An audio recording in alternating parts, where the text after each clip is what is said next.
Mr. Jumia is a citizen of Bhutan and he holds master's degree in public policy from Australian National University, and he is a member of Chartered Institute of Purchasing and Supply. With those notes, may I welcome Mr. Jumia. Over to you, sir, for your keynote address. Thank you, Aima, for introducing me. Good morning, ladies and gentlemen.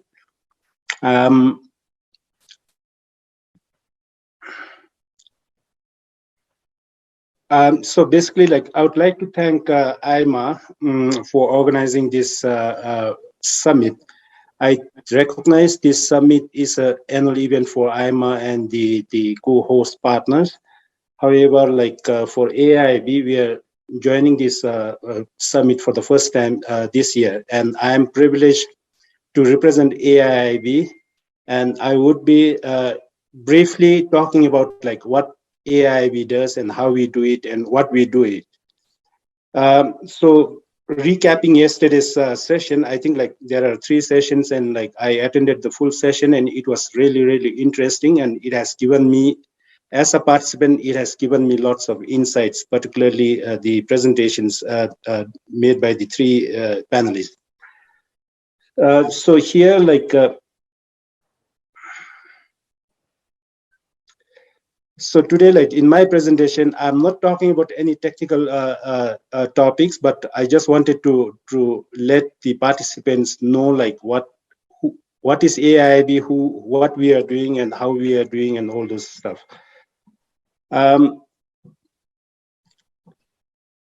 So AIIB, basically, I know like many of the participants know about AIIB. However, like there are still few participants, like especially when we move around, I hear like lots of people saying like AIIB is a Chinese bank. So the first thing I would like to just let people know is like AIIB is not a Chinese bank. It is a multilateral development bank. So basically, the AIIB was established in 2016. So we are a multinational development bank with a mission to finance the infrastructure for tomorrow. So that is the underscoring for AIIB.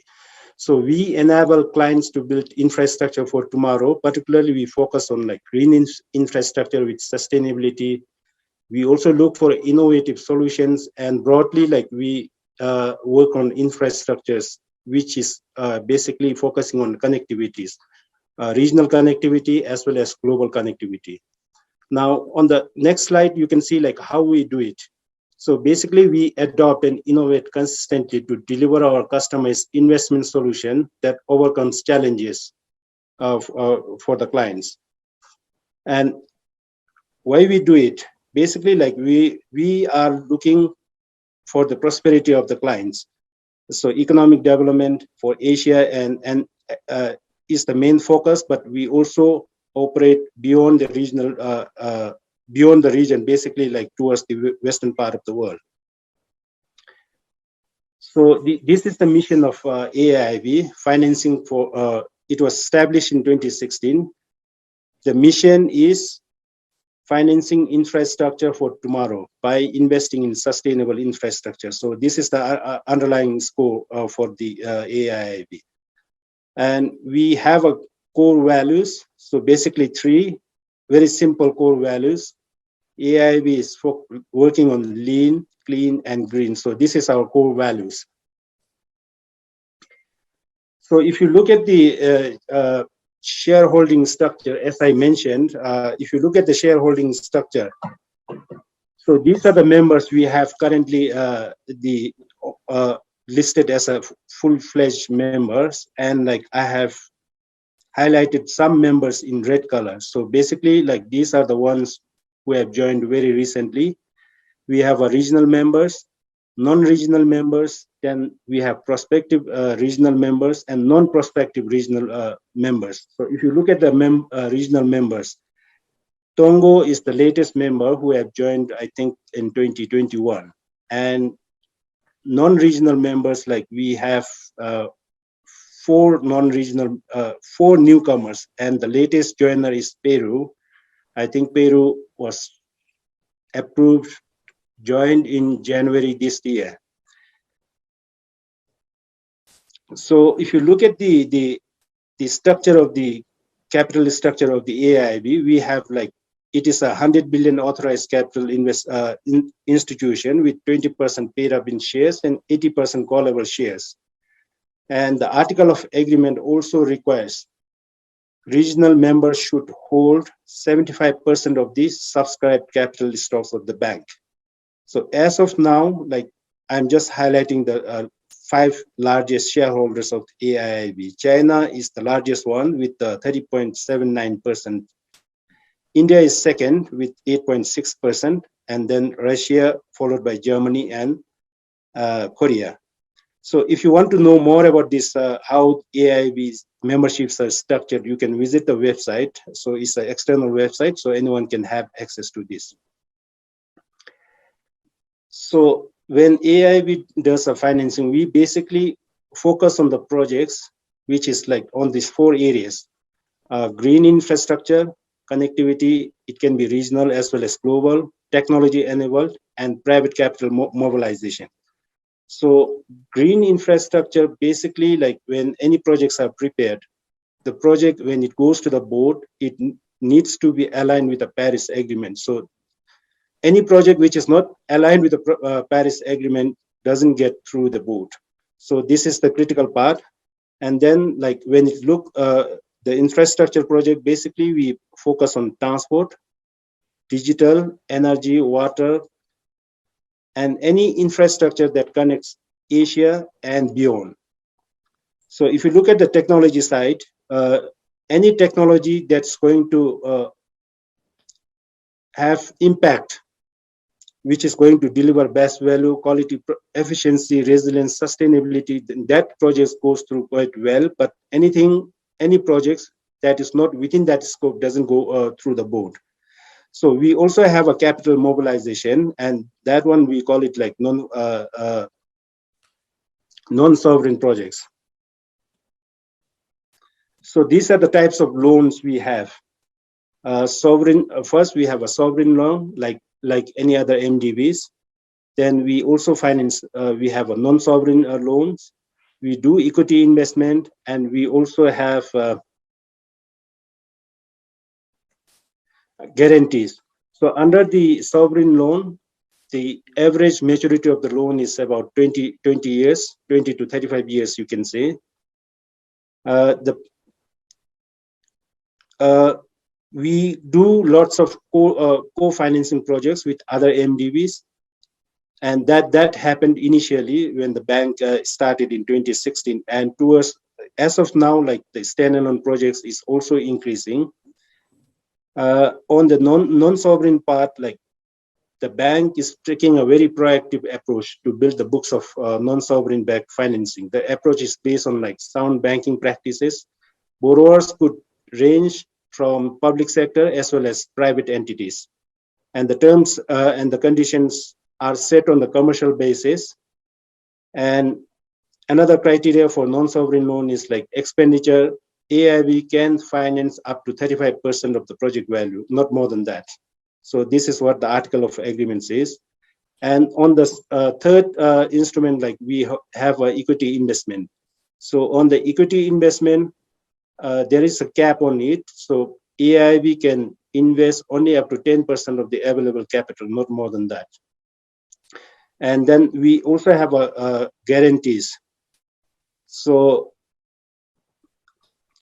we provide, this product is basically introduced for non-sovereign operations and incorporates like partial debt guarantee and unfunded risk participations.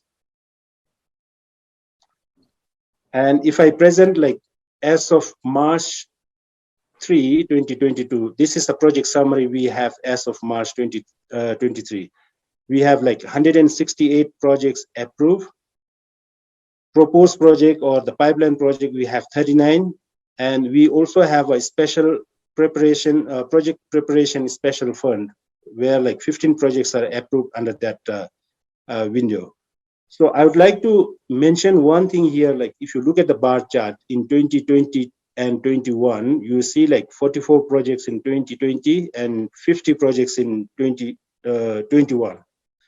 So this number, I think, is basically because AIB, the board of directors or the management has opened a special window to support member states for the COVID crisis recovery fund window. And I'm pleased to inform the participants that initially that was for 1 year, and I'm pleased to inform the participants the board of directors have approved this window for another year. So like AIB will be again supporting for another year. So 168 projects are spread over in 32 member countries. And if you look at the types of investment, you could see on the other side, like 20% is on energy, and then like 17% is on financial institutions, 16% on transport, and 11% on economic resilience. So these are the major investment areas. And if you go by numbers, as of March 3, 2022, the approved financing is 33.63 billion, and committed financing is 24.97 billion. And on the special fund, we have approved 33.634 million. So on the approved loan, 33.63 million also constitutes CRF projects, crisis recovery fund projects. And below there, like I just wanted to highlight, we have a sovereign versus non-sovereign. And if you look at the bar chart, sovereign accounts for about 65%, whereas non-sovereign is about 35% as of today. So how do we do it? Like 168 projects in 6 years. So AIB started in 2016, and as of 2022, we are running, this is the 6th year. So basically, we leverage with the other MDBs like World Bank, ADB, EBRD. So we do participate we do projects which we call like parallel co-financing as well as joint co-financing. So when it comes to parallel co-financing, respective MDBs or the donors, they apply their own policies. And in terms of procurement, if there is a parallel financing, like we do apply our own policy. So one example I would like to share is, and I hope like there are participants from that agency as well. Currently, AIB is funding like 2 projects in Chennai Metro, Corridor 4 and Corridor 5. So if you look at that project, ADB is financing, NDB is financing, JICA is financing. For the Chennai Metro, it is one project, but for the donors, this is a parallel co-financing. So each member, each donor country, each donors, they're applying their own policies for that.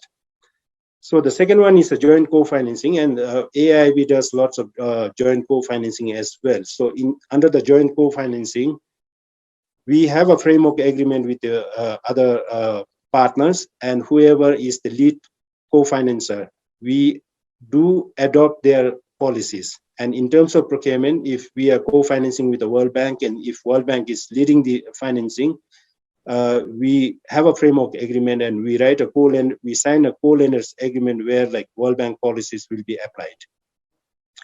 And if you look at the slide, you can see the list of the MDBs where we do co-financing or joint co-financing. And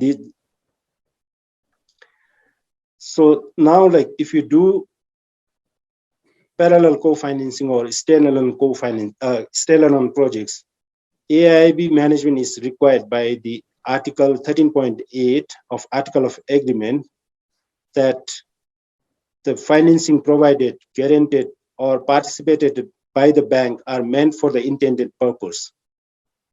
And there's also an underscoring line which says with due attention to consideration of economy and efficiency. So this is required by the Article of Agreement, Article 13.8. And there is also another article which 13.9, which requires to ensure that there is no restrictions placed on the bidders. So basically, like any bidders, eligible bidders from all member countries or non-member countries can participate in AIA funded projects. So basically, we have a universal eligibility criteria.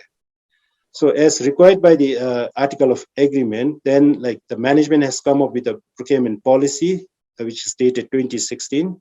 And we also have like procurement instructions for recipient, and that is also launched in 2016. But as of now, the revision is going through. And if anyone is interested to have a look at this, this is available on the website, which I have shared below.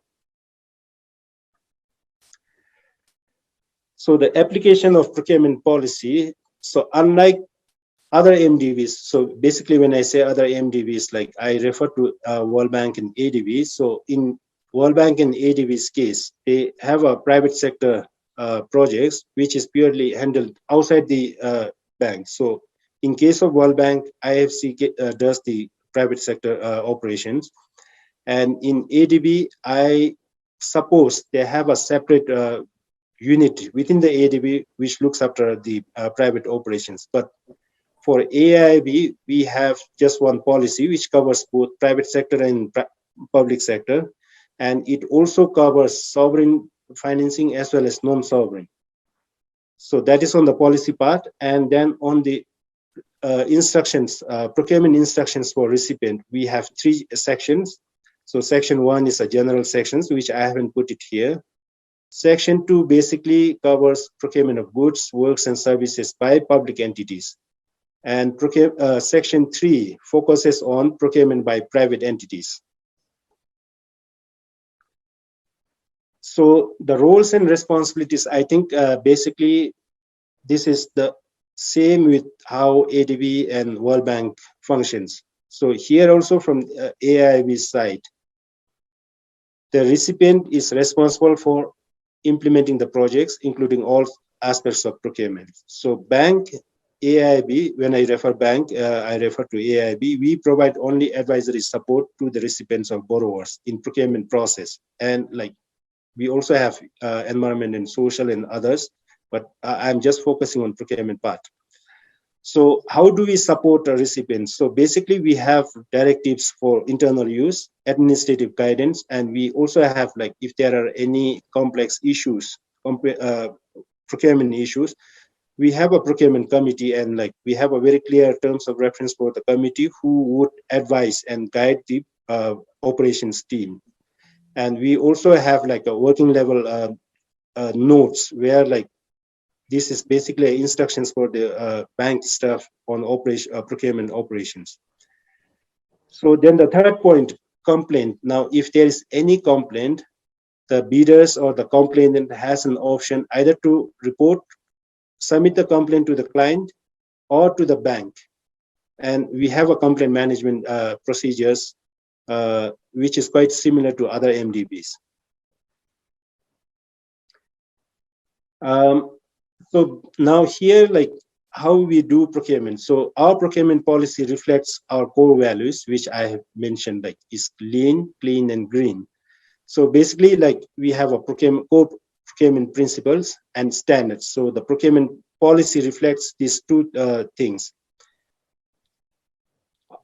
So basically, our procurement, the AIB follows principle-based procurement rather than compliance-based. So therefore, like it's very flexible. We have multiple options. So if any clients proposes to use like ADB documents or World Bank documents, we are okay with it, provided we need to review it and we need to do customization.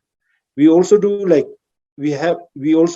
prior review and post review, and we also have like thresholds, but then like the thresholds are again flexible. We do risk-based procurement review. Even if the contract is like rated as a high risk, even if the threshold is very low, we do a prior review on those. And we look at the quality and result-oriented procurement with efficiency and flexibility, stick to the highest policy standards, focuses more on infrastructure, and these arrangements, if any, like the client has to prepare a project delivery strategy and procurement plan. And once we agree, then like they can initiate procurement on this. So I would also like to highlight like the procurement paragraph 5.12 of procurement policy encourages recipients to continuously modernize, or I would say, like, I put the word innovate in bracket, on their procurement system. So basically, we are building our system, but at the same time, we are also ready to use the client system, provided like we need to review it, and if it's found satisfactory to our needs, then like we just adopt that. And this is, I think, like way forward. I think yesterday, like we have listened to the speakers, and the government of India has taken lots of initiatives on modernizing procurement. And I was particularly, it was very interesting to listen Mr. Sanjeev Verma's talk yesterday, because basically, like what AIB, when we talk about core procurement principles and standards, basically we are just looking at what Mr. Sandeep Verma has mentioned in his presentation yesterday. However, when it reaches at the implementation stage, whatever he has been talking in Hindi, we'll end up in that case, and then like the problem starts from there. Other than that, like what Mr. Sandeep Verma has mentioned in his talk, we are just looking at that, not more than that. So here is the core procurement principles. We have 7 core procurement principles and then standards, 8 procurement standards. So when we do initial project preparation stage, we do assessment, and the assessment is purely based on this core procurement principles and standards. We just see like if the client proposes some methods, we just see whether it fits within these core procurement principles and whether it meets the standards. If it fits very well within these core principles and standards, we just agree to it. I'm not going to read it, but what you can have, these are reflected in our policy. So then here, like just to highlight, procurement methods for goods and works is not much different from how other MDBs operate. So maybe the terminology is a little bit different. So we have a international open competitive tenders. So that's a default procurement method for goods and works. So under that, we go for pre-qualification, one stage, one envelope, one stage 2 envelope, or like we also have a multi-stage tendering procedures. So basically, the client, when they prepare a project delivery strategy, they need to explain what they're going to do in that. So once they present it, we review it, and if we meets our requirements, we just agree to that. We also have something called selective tendering, direct contracting, national competitive. So these are basically the same like other MDVs.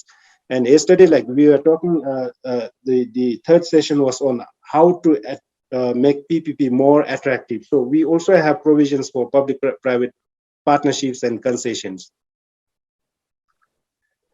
And for the service, we also, again, it's not much different from how other MDBs operate. So basically, we also have this international competitive tender, limited, national competitive, direct selection, and then the methods. I think these are not new to all of us here. So we have been hearing these kind of methods. So QCBS, QBS, FBS, LCS, CQS. So these are already there. So we just adopt. So this particular slide, I just wanted to focus. I think this is a little bit different from how we operate. So operation procurement for private sector. So basically, whether it's a private or a public, we do have a concern on efficiency and economy and efficiency of how the project is being prepared. So next, like when it comes to private sector, I think like there is no specific procedures which will apply to private sector. But when we have a non-sovereign projects, the private sector, whoever is the recipient or the borrower, they need to demonstrate to the bank, saying like they need to demonstrate to the bank like the procurement strategy applied if the project is already ongoing, or going to apply if the project is a new project, that they are going to achieve fair market prices by adopting commercial practice. So this is the basic requirement for the private sector projects. Then we also look at another criteria, which is like contract awarded must be in the best financial interest of the private entity receiving the bank's financing as distinct from the sponsors. So it should not be the interest of the sponsors. It should be in the best interest of the bank. And then I have a last bullet point on this slide. So like for concessions that are awarded to the private sector to build and operate assets, something like that, we need to assess how the concession was awarded. So if it meets the bank's requirement, if there is a satisfactory explanation, we accept that kind of a concession. Otherwise, if it is not meeting the core procurement principles and standards, then like we do not finance that kind of a project. So I just wanted to highlight on this one, like use of technology in AIB finance projects. So basically here, like I have highlighted 3 key areas. The first at the procurement stage. So now many countries around the world, they come up with e-procurement platforms. So for in India, I think like almost every state is either using the NIC portal or they have their different e-procurement portal system. So we do assessment if it is the NIC system, like World Bank, thanks to World Bank, they have already done the assessment. We just adopt that and we use it. If it is other system, then we ask the client to do assessment, and like we also do assessment on that before adopting, before using that system. On the bank side, currently we are building a project management system, which is quite similar to World Bank's STEP. So once this system comes through, I think like we'll have more efficiency in terms of record keeping and then like playing the clearance role. So we also, particularly in India, like yesterday there was a presentation from Jim. So like off-the-shelf product, like we agree to the client's proposal to use Jim portal. So on the contract management side, again, we generally accept client's proposal to use any proven software to monitor the contracts during the implementation. The bank very recently, because of the COVID, like we were, there was a restriction in movement, travels. So therefore, like very recently, bank has been using the remote sensing and satellite imagery to monitor the projects. And then like, how we are looking at the future. So in future, AIB is looking to adopt any digital technology or tools, you can say tested digital technology or tools that is in the market to manage, to use it for the procurement purpose or for the contract management purpose. So here is like, I just wanted to highlight like the opportunities, if there are any firms attending. I suppose like there are participants both from the government side as well as from the private agencies. So generally, like ADB does, World Bank does, we also do the same thing. Like any large contracts would get published on AIB website, and we also do publications in UNDP website. So I've just taken this screenshot. So if you go to the AIB website, then you can sort out the projects by year, by country, by sector, by type. And you can also sort out the project status, whether it is under preparation or like it's already approved. And you can also list like the countries, whether you want to, if you want to expand your operations beyond your registered country, you can also sort the projects by countries. So here I have just put as an example, like India, Bangladesh, Pakistan, Russia, Uzbekistan. So like there are also other countries. So as I mentioned in my earlier slides, we have 168 projects spread over in 32 countries. So if you want to focus on country-wise, you can search it over there. So before, I think like I'm almost running out of time. So I'll quickly run through 2 slides. So tips for preparing a tender. And I think this is not new. Everyone knows it, but I just wanted to share it to the participants. The first one, attend pre-bid meeting if indicated in the tender document. And mostly like there is a provision for that. Fully address all the requirements.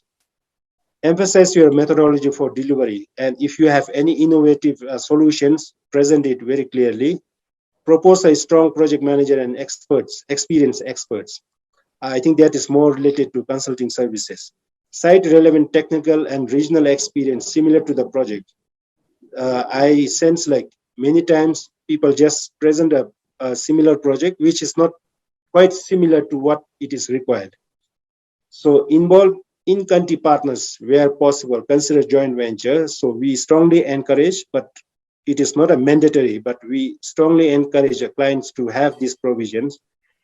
Don't deviate from standard tender documents, forms and conditions. We have cases where like the tenderers or the bidders, they present their own terms and conditions. And I think like if that's the case, your tender is not going to be successful. Then conditions for qualifications can lead to rejections. So these are the tips like one need to think it over. And then this is my last slide. If you have doubt, get official clarification in writing. Be carefully review the qualification and evaluation criteria. And I think this is very, very critical. And then the last bullet point, submit a professional proposal that is comprehensive, covers all information, includes all supporting documents if required, signed by an authorized individual. Now, there are lots of cases where bids are getting rejected because the signing authority is not an authorized person.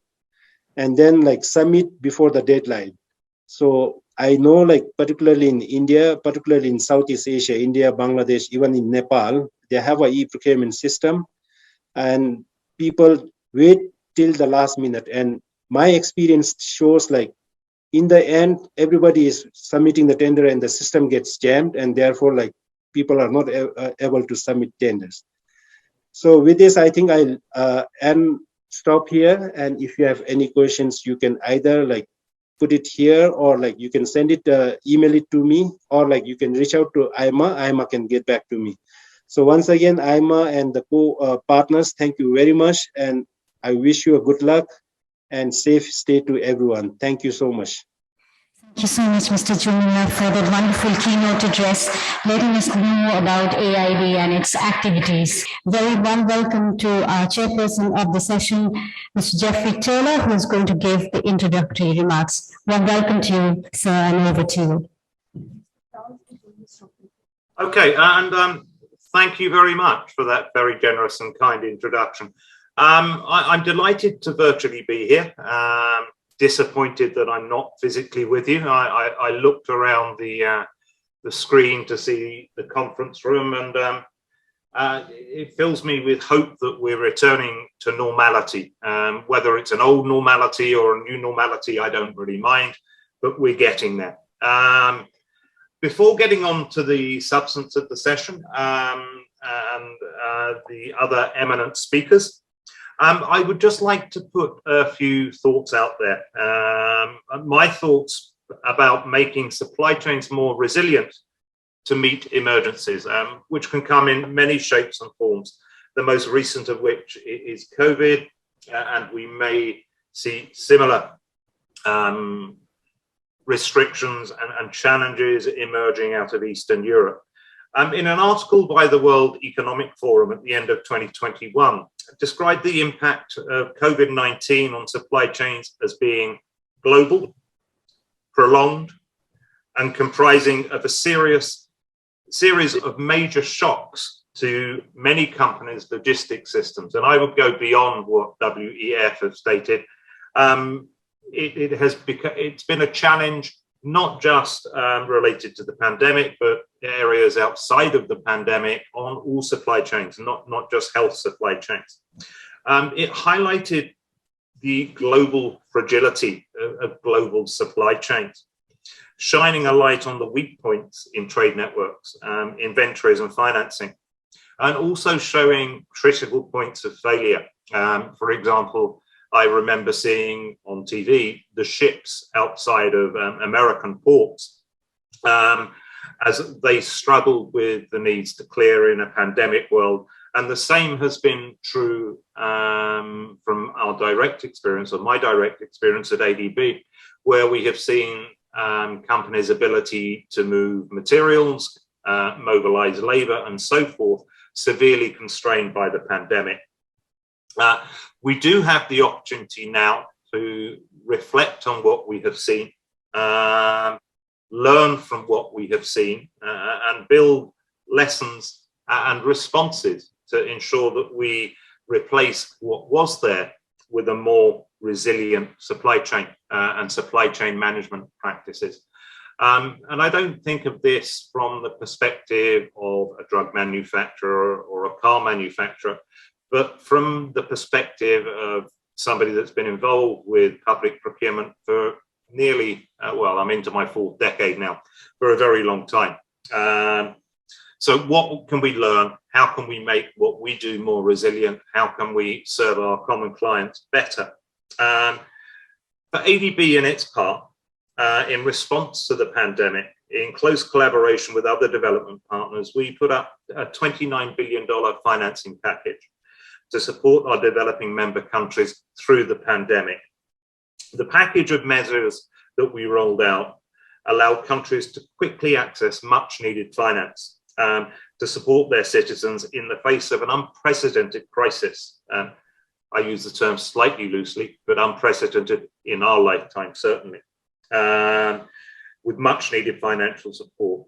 And the rapid onset of the pandemic forced ADB to reevaluate and adjust its own policies and processes in the way that it does business, to respond rapidly, flexibly, and effectively to the needs of our members.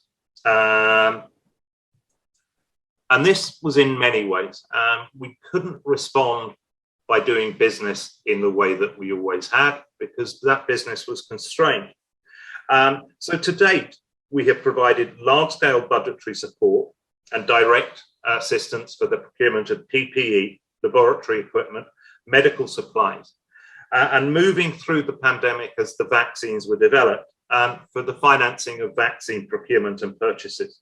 We also provided private sector loans and trade financing globally to assist various purchasers through the procurement of desperately needed healthcare equipment and medicines. ADB is a bank, of course, so the clue is in the name. We don't routinely become directly involved with supply chain management and planning.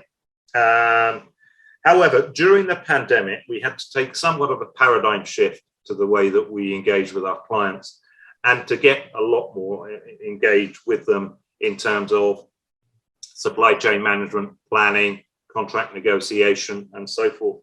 Because we did recognize that in terms of healthcare procurement, and especially vaccine procurement, we were in a unique position with an overview of what was happening across the region, as many of our clients faced procurement challenges. So we took a much more hands-on role, supporting our members, particularly in the early stage of the pandemic, far more than we would do usually. And we had to keep our legal teams comfortable that we were not overstepping our mandate and remit. And in the long term, we do have a vested interest from our development mandate to help develop local, regional, and global supply chains. As we all know, that a vibrant private sector is really essential for development, and to make sure that they're robust and future-proof, if you will. And some of the areas that we look into that I think are of interest in terms of building supply chain resilience, as I saw was mentioned in the previous presentation by our colleagues at AIIB, is e-procurement. We have quite good systems in ADB. I don't think they're as good as some of the ones in India, but e-procurement is part of the answer for sure. And within that, catalogs, so you can call off items regardless of the pandemic. The use of the cloud and mobile devices and technology as well. and not tying yourself to a single data center or location to keep operating, where if the office is shut down and you can't access your PC or your laptop or your network, you are still able to operate and continue transacting in public procurement.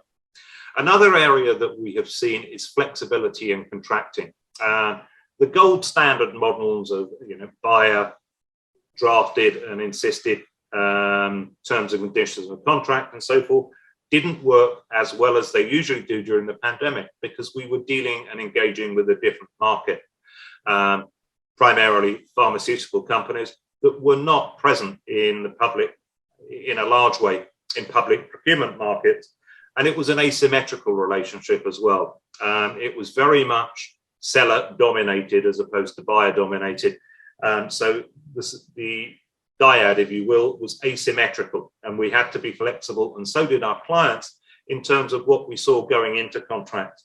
The flip side of that would be, though, that the construction contracts that ADB traditionally finances and continues to do so needed to have COVID-19 health and safety terms and conditions inserted into them.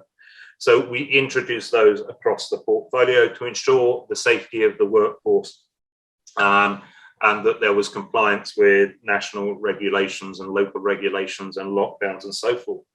But also clients in India I saw taking proactive steps in this way.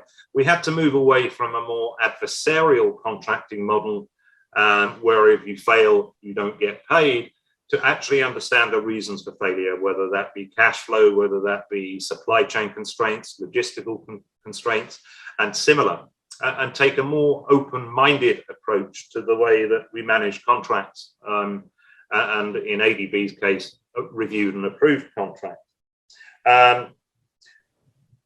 It also highlighted the importance of having strong local supply chains. When they're cross-border supply chains, they're at higher risk with border shutdowns, enhanced customs regulations, and so forth. So domestic capacity is also very important in respect of building resilience into supply chains. Another aspect that we saw was the need to delegate decision-making lower than it normally would be. Of course, that has to come with adequate reporting mechanisms to ensure that we all oversee our fiduciary duty in respect to procurement. But we did look at where to optimally place contract approvals and so forth. And that may actually be a more lasting approach in terms of within ADB, we delegated significant levels of authority into our operational departments that would normally rest with my department. So really on reflection, from all that I've said so far, it's very important to have diversified supply chains that include components and raw materials, and avoid concentration on few or one source of supply, or few suppliers from specific countries or regions, recognizing that a diverse supplier base results in an increase in resilience and supply security. And that comes at a cost, of course, but it's, upon reflection, probably a cost worth paying. The importance of quality control and having robust mechanisms to control the quality on goods and services, procuring remotely. So it's essential. ADB did use third-party inspection agents, the usual suspect, but it's essential that you have robust quality control and assurance mechanisms in place. In terms of logistics, when commercial flights stop, transport options narrow considerably, and the surety of delivery, cost, and time becomes very uncertain. So we need to really learn the lessons in terms of the quantity of inventory, bearing in mind shelf lives and so forth, and which items are critical, which items can be just in time, and to build in buffers into supply chains, particularly in the healthcare sector, but not only in the healthcare sector. It's very important that what we do in procurement remains visible. Number one, from my perspective, it's public money, and we have a duty to ensure that it's transparent and visible. But at macro level, making supply and demand data available to the global public firstly assures the public that we're spending the money wisely and in their best interest, but it also prevents hoarding and over purchasing and stockpiling where the need is not the most acute. But it also will alert the market to the commercial opportunities that they can respond to. And on a micro level, a better understanding of what happened during the pandemic should inform our understanding of what components are likely to be constrained. I mean, one of the items most constrained is actually the caps of vaccine vials. Not the vaccine itself, not the glass, but there were very, very few manufacturers of the caps used on vaccine vials. And that became a constraint on manufacturers to actually meet delivery commitments. So, the need to understand what the critical constraints are and the point of failure could be to make sure that we're provisioning against those in the future. As an oversight agency, ADB also needed to be, and I think many public procurement authorities needed to be, responsive in their procurement rules and regulations. Having them hard-coded in legislation can create impediments to responding to the pandemic or similar outbreaks and circumstances. So you need to have a fit-for-purpose set of regulations, guidelines and policies and implementing regulations to allow procurement to do its job as best it able to meet critical public needs. And the importance of strong partnerships. ADB has strengthened its partnership across multiple UN agencies, and I'm pleased to see two of them, UNICEF and UNOPS, represented in this session, who you will hear from in a minute when I stop talking. But their expertise in, especially with UNICEF in the areas of vaccine, and especially with UNOPS, working in constrained environments, has been invaluable to ADB in terms of implementing partners, in terms of knowledge and informing ADB's approach. So learning from these specialized agencies and the public sector, and as well as the public sector, the private sector, the big logistics like companies like Kuehne+Nagel and DHL, who are actually highly specialized and competent in managing cold chain and logistics globally. So learning from partners and other actors and national actors as well, the experience of our client governments and countries and the challenges that they have faced. So there is a lot to learn from this pandemic, and I think it would be wasteful not to take the opportunity, as we are doing now, to reflect on what those lessons are and to reflect on what we should be doing to actually make the supply chains more resilient in the face of the next pandemic, natural disaster, or man-made or person-made disaster, as the case may be. I will stop here and hand it back to Ima and the next speaker. Thank you very much. Ladies and gentlemen, inviting the Senior VP and Group Head, Emerging Businesses Head, SARC and Chemical Vertical TCI Group, Mr. Raj Kiran Kangala. Over to you, sir.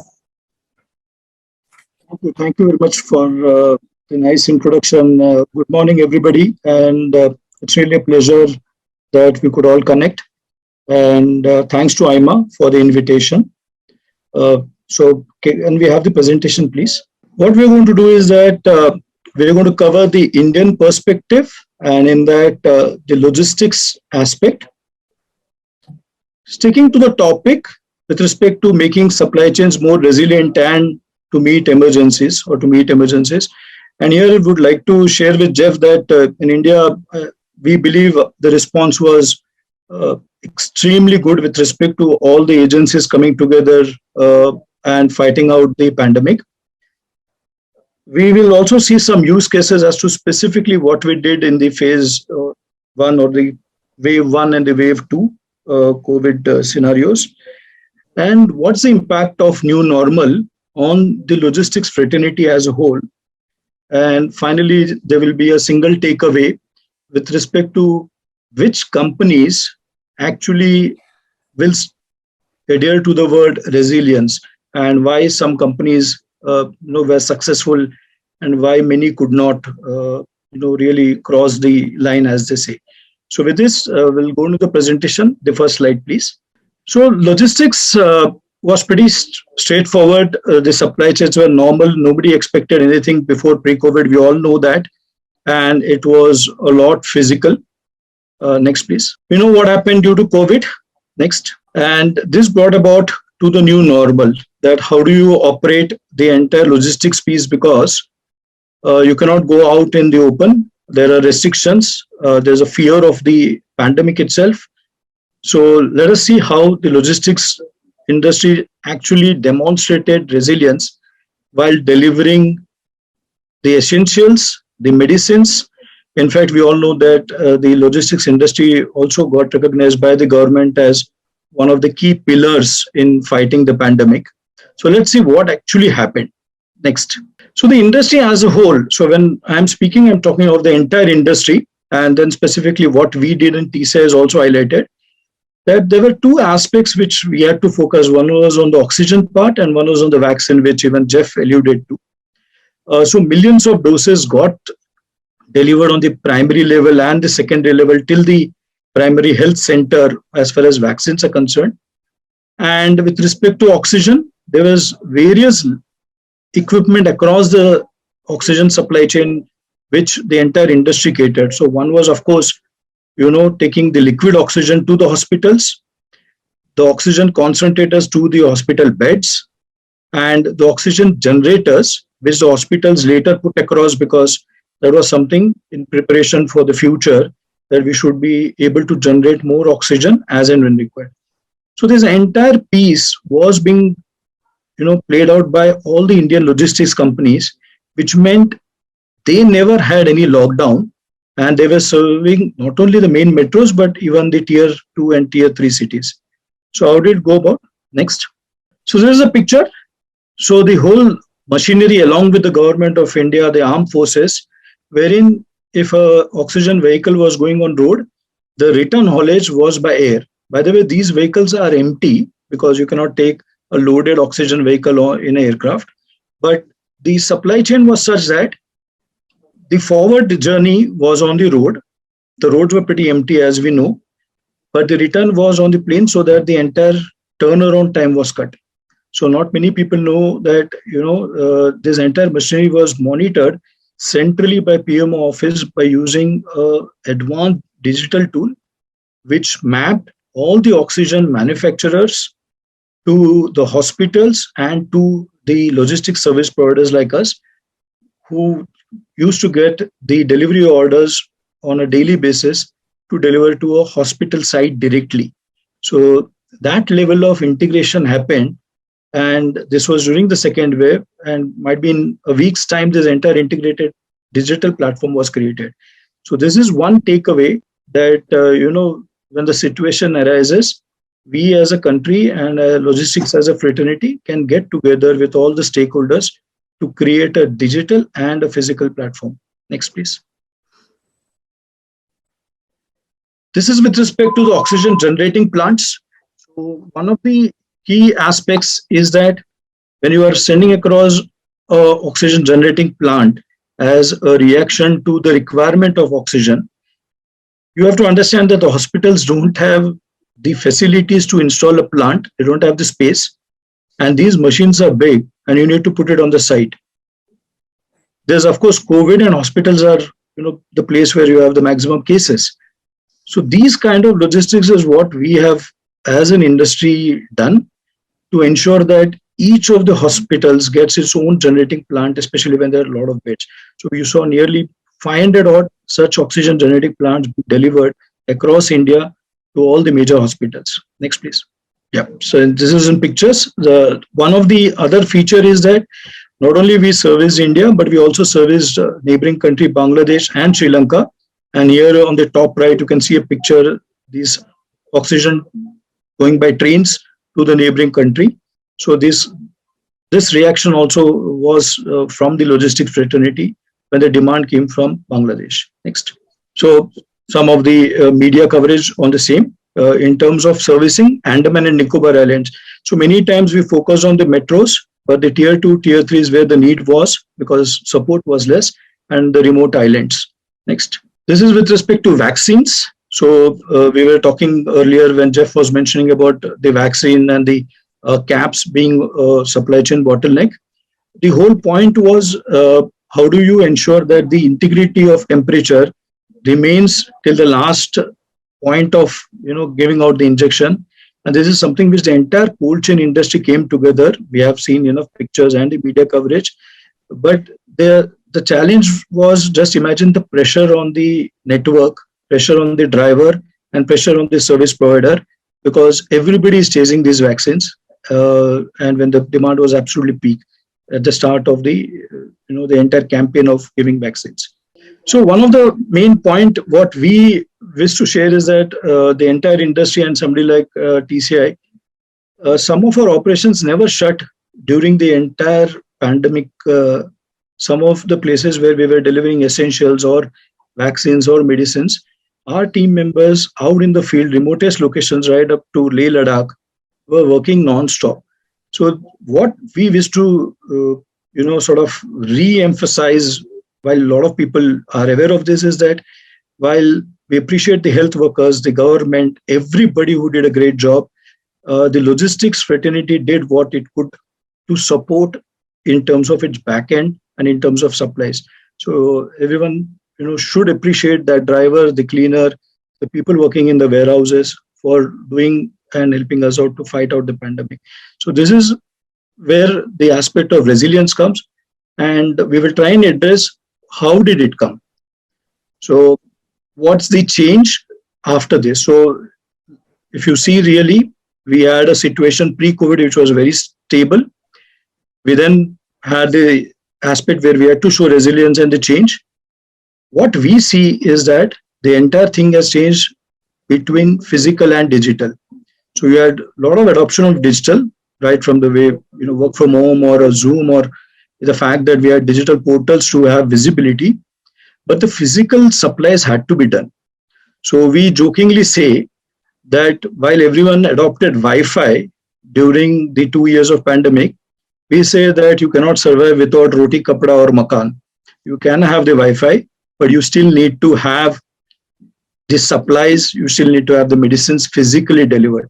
So let us not dilute in this entire course of 2 years, people talking that the world has turned digital, that you need to consume to survive. And the new normal for the industry of logistics is it's phygital. So this is the first takeaway we would like to leave with the entire fraternity hearing this, that logistics as a business remains phygital. We cannot be fully digital, we cannot be fully physical. It has to be amalgamation of these two aspects. Next. So what's the trend in terms of, what has pandemic brought about and what are the changes? So one of the biggest thing is, of course, the e-commerce growth. Lots has been said, but the delivery aspect is something which is evolving, and we all have the consumers of those wonderful deliveries everybody has made, and it's visible. So the technology is growing leaps and bounds. The entire aspect of delivery is being RFID tagged. RFID was always sort of not everybody adopted it because the cost of RFID was expensive, but now everybody has realized the need to ensure that the entire change is visible. And of course, the startups have helped everybody. They have helped us also as a legacy company and many companies to change the thinking and build more technologies while we deliver physically. One of the big things which we as an industry are going to face now post-pandemic or just after the 2 years we have faced is the adherence to ESG and GHG compliances. This is as a topic going to drive all the corporates to go for greener solutions, and that's where rail or the overall multimodal piece is going to come up on the logistics side. So a lot of corporates which predominantly have been using 70-80% road freight will have to start thinking of moving to rail or greener fuels. So this is something which will come up, and these are the trends. So one is the consumer behavior shift, one is the technology piece which we have been speaking for long, and of course the adoption of GHG and ESG norms. Next. Yeah. Finally, how do you build resilience? This is the last slide. The mantra is culture. If you as a company, whether you're a startup or a legacy, whether you're an individual or a family, whether you're a corporate or a MSME, if the culture is there inbuilt, which is inherent to any organization or individual, you will be, and most of the companies have been able to fight out this emergency named COVID-19. So let us not think only digital, physical, hybrid work. Let us see how we can build a culture as a competitive advantage. We believe this is the biggest game changer which made companies to stand up and fight, and also you will see these companies will grow. With this, I thank everybody for listening us out, and thank you once again. Thank you so much, Mr. Rajkiran, for sharing your views with us on logistics and supply chain during emergencies with reference to liquid oxygen vaccination supply. Thank you so much, sir. Mr. M.D. Sudarshan is going to speak on supply management experience of a FMCG company during pandemic. Very warm welcome to you, sir, and over to you. Good morning to all. And I will just tell you that every adversity also bring in an opportunity. So whether COVID is a boon or ban, if we just have a choice, I think it is a combination or a bit of both. And I'm going to represent how the FMCG industry has faced the challenges posed by COVID pandemic, almost for over two years and a quarter almost. And also how, especially the FMCG industry, got benefit out of COVID in terms of lot of changes, the way the industry or the consumer or the intermediaries behave. So I just thought I will take you through, while I am representing Kevin Care, I will be giving you a flavor of how an FMCG company, maybe a company making dairy products or a beverage products or a cosmetics or personal care products, or they are in a retail chains. All of them are having almost a similar episode of disturbance. Actually, you can say, a huge adversity was created, and the industry was smart enough to identify the opportunities also, and we are able to make a merry out of the opportunity. While the disturbance is only going to be for 2 years, the opportunities are going to be ever permanent. For example, the way we are now meeting virtually could have been a non-thought about process, maybe pre-COVID. I used to be attending all the meetings or seminars only in a physical mode. Only people, who could not, for avoidable reasons, who could not join, that we'll be able to see them virtually. That was the practice. Now, whether we are attending the classes, whether we are going to office, or whether we are going to go for a seminar or get together like this, everything is made by way of digital platform, which again courtesy COVID or the pandemic. Okay, now I would request the presentation be made, please, if you don't mind. So basically, I'm going to speak on the topic of how the management of supply chain, both for inward as also outward movement of the goods, whether it is a raw material, packing material, or the implements or equipment, plant and machinery, one way, and the other way around, how we used to be shifting the finished goods, how we are able to reach out to the customers or the retailers, and how we were able to service them. And all those were an issue during the pandemic. I just thought, for easy reference, I have classified the type of problems the industry faced under 10 headings. One is an ability to predict the demand. See, in FMCG industry, we will not be able to supply unless we are able to have a reasonable prediction as to the demand. In the normal circumstances, it used to be a very free flow of demand and supply, matches. So we could very, very precisely or precision based prediction of the demand was possible before the COVID. But in a courtesy COVID, there were many places which were on a complete lockdown. Many were on a partial lockdown. And the lockdowns were not planned, naturally so because of the nature of pandemic. So we were not able to predict, the ability to predict the demand so that we will be able to meet the supplies has been completely killed. It has gone haywire. Next, okay, now that we are able to predict the demand, now then comes, even the demand, whatever demand we are able to, can you go back, please? Don't mind. Yeah, so even we are able to predict to some extent. One slide back, please. Okay, then we have to go for identifying back, please. Yeah, then we had to identify the vendors. See, even we are able to have a reasonable prediction, gut feeling we are taking this much we can be making, demand could be there. Then we were not able to identify which all vendors are able to supply, whether they are having inputs, because many of the inputs were supposed to come from abroad or from other locations for them. For their finished goods is a raw material for us. So naturally, they are also having a similar problem. So we had a twin task of identifying the vendors and also identifying the ability of the vendors who is having an input readily available with them. Okay, now we are able to know, we know what is the demand, reasonable forecast of demand, and we know the vendor. Then comes the, how do we transport that? Okay, now one is that, as far as you all know that, during the pandemic being a global scenario, we could not arrange, even the ships were not available, and the containers were in complete doldrums, and all the containers have gone to China, and a lot of issues were there. We could not even find the containers. Even local also, we could not find much of the trucks, because the same trucks were supposed to be, serving the entire industry, and short supplies were there, routes were closed, and we don't know how to navigate the routes, because the trucks has to, initially in the very first episode, complete lockdown was there for some time. So a lot of confusion was also there. So it became very, very difficult for identifying the trucks and also navigating to our production centers. Next slide, please.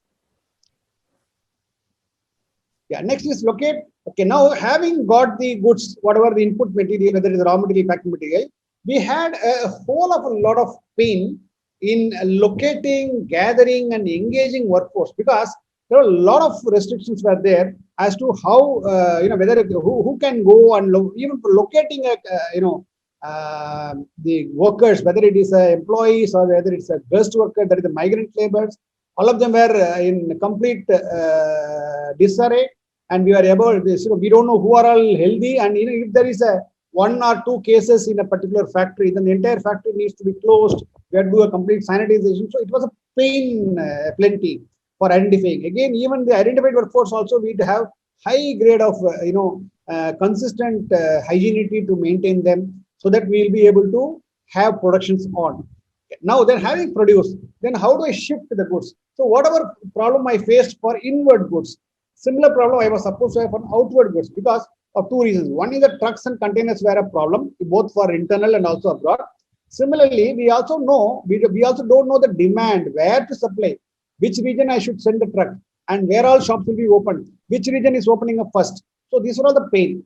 And then comes, one thing which was paramount across all 3 waves was the compliance. There were so many complaints, regulations, COVID protocols issued by the government of India, or whether the state government or the local municipal corporations or panchayats, everybody was having their own rules and regulations. So it's like a hurdle run. So it was very, very difficult. You can't be non-compliant also. At the same time that we have to be meeting the ends of demand and supply. So it was a pain in real sense for us to comply with the COVID protocols also. When I say us, I'm talking about the entire FMCG industry. Yeah, next please. Next slide, please. Yeah. Then again, once the goods are reached, wherever descriptions were there, then those goods are to be sold. So we have to, engage the sales team during the peak of the issue. The sales team has to move and sell, canvas and sell the goods to them. Especially I'm talking about, essential goods like milk products or OTC products or medicinal products. All of them need to be, somebody has to reach out to the customers. We don't know, whether they'll be open or closed and all. We had to take the risk of engaging the sales force for reaching out to the stores and also for servicing them. Then again, having service, collection of money. See, it was a peak of COVID and people were not having money. A lot of monetary issues were there. And many of the shop owners were all MSMEs and small scale persons. They were not able to make payment. So it became a catch-22. Then if you don't supply, then how will they make payment for the last one? And if they don't make payment for the last supplies, how do we make fresh supplies? So it was a catch-22 situation. Then we had to go through the process. The grill has to be gone through to collect money. And then again, one thing was that, whether it is a research facility, whether it is a manufacturing facility, whether it is an office, or whether it is a marketing and sales force, or whether it is a, the counter staff in the thing, we have to manage the employee because they are the golden treasure of the organization. So unless you keep the employees in high morale, high health, and also a great loyalty, we will not be able to survive. So that in all the FMCG companies were supposed to be pleasing, and rightly so, they have to be taking care of the employees, in whether it is a vaccination of the employees or their parents or the society neighborhood taking care. Everything was supposed to be done. That is how you can survive for long years to come. So that was another problem faced. And last but not the least, the companies are all corporate. They are all for profit organizations. If we are not able to plan from the demand till supply, till collection, till service, then how do we survive as a company? So how do I maintain my volumes? How do I maintain my value? How do I maintain my margins? And everything was in complete disarray. And I would say that FMCG industry, while all the industries were having pain, at least when it comes to FMCG industry, we were not as painful. It was not as painful as that of the tourism sector or restaurant sector or hotel sector. So at least we were able to. There was a huge mismatch between the demand. For example, certain types of products were in high demand. Certain types of products were not at all in demand. For example, cosmetics, or when I say that shampoos or cleaning products, whether it is a shampoo, whether it is a soap, whether it is a hand wash or vegetable wash or hygiene products like sanitizer, they were all in demand. Whereas because the people were not going for offices or malls or shops, people were not moving. So we did have demand for hair care products like hair color products, hair color, or can say skin care products. They were not in demand. So complete mismatch was there. But still, FMCG company, we were able to face and come over the problem. Maybe we have scratched through the last 2 years. And maybe between, depending upon the companies, the hit in the volumes and values were anywhere between 10 to 30%. That's what I could say in the industry. So still we were, we could not lose our head. We could only had a haircut. That's a savior for us. The next slide, please.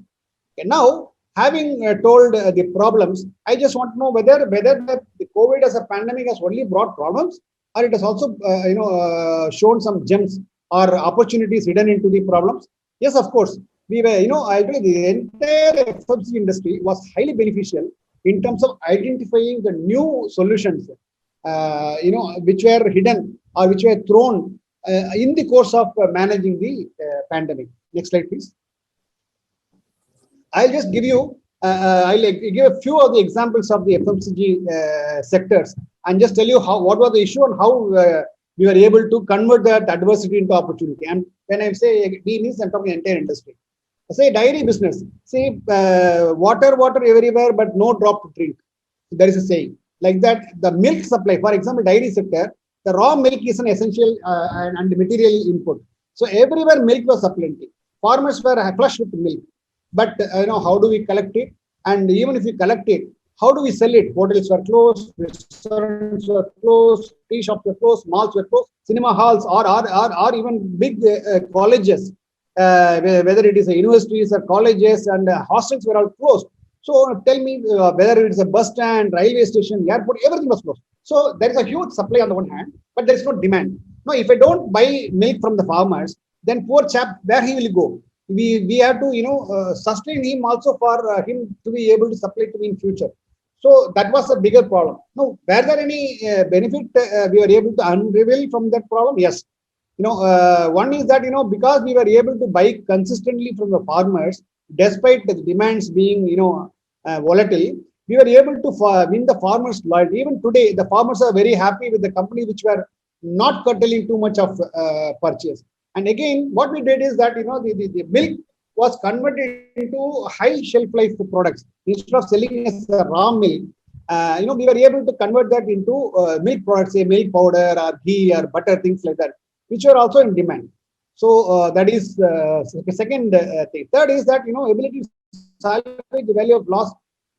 Because the milk was plenty, there were not many takers. So we were the cost of inputs were relatively much lower, which in a way helped us to salvage the cost of whatever loss we are having in the finished goods. That could be to a limited extent, if not materially, at least limited extent, we are able to salvage the loss. And then again, because the companies were having, dairy products, we could again on the dairy products itself, a lot of piggyback could be made for other products. Yeah, can you please go to the next one, please? Next.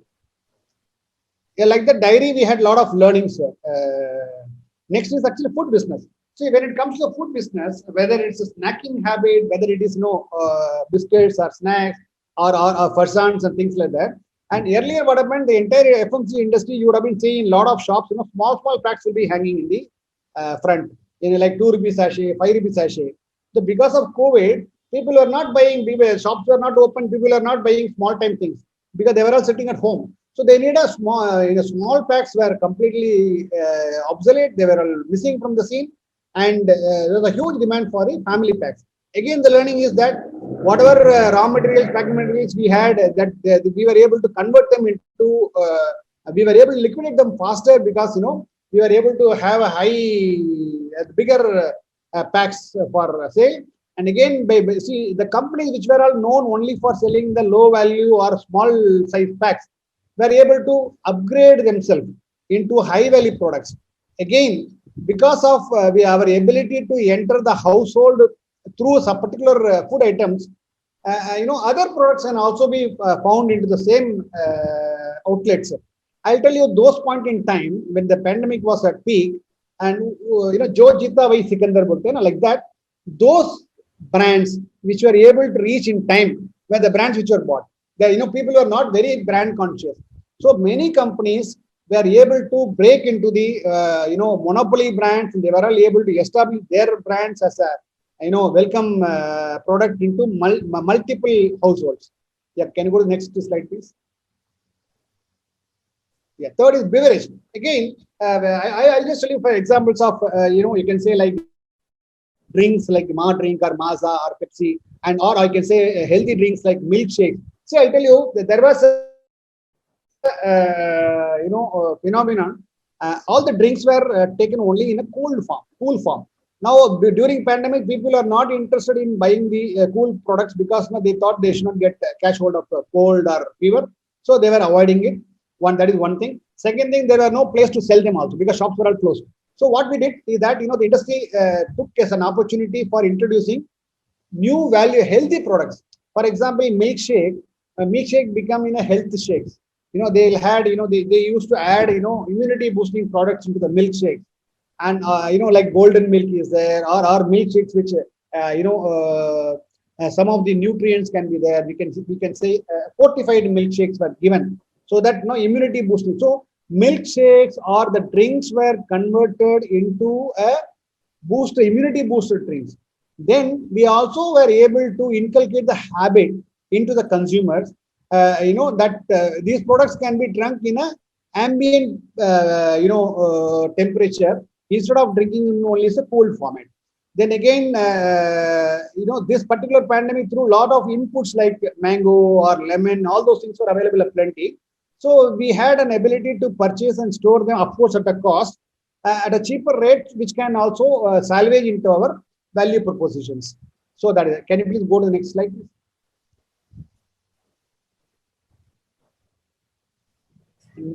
Yeah. Then again, cosmetics and hygiene business. So whether you call it as a shampoo, sanitizers, hand wash, or vegetable wash, they were in extreme demand. and hair care and skin care, hair color and skin care, face creams and things like that were not at all in demand, because people, especially the FMCG industry is mostly benefited because of the women folk, and happy Women's Day for the women, and they are all our gods, and they only spend a lot of money. They only buy a lot of high value products for like face creams or things like that, and they only spend a lot of money in our salon industry, whether it is a hair care or beautification. So the divas who are really helping the industry, they were not able to be moving freely. So because of that, there was a mismatch, and the raw materials were diverted for making the shampoo, more volume of shampoo, because people were more interested in cleaning, whether it is hair cleaning or body cleaning by way of soap or sanitizing. Even in vegetable wash were all hits for those periods. So what the industry did is that they were able to convert the raw materials into the products which were in need. Again, I'll tell you, for the first time, the entire FMCG industry, I learned the trick of making new products in very, very short time.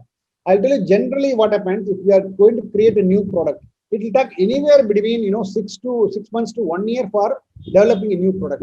Maybe during the pandemic period, which was actually extended for almost a couple of years, a lot of new products where we are able to be, the industry was able to introduce a lot of new products in a very, very faster time frame.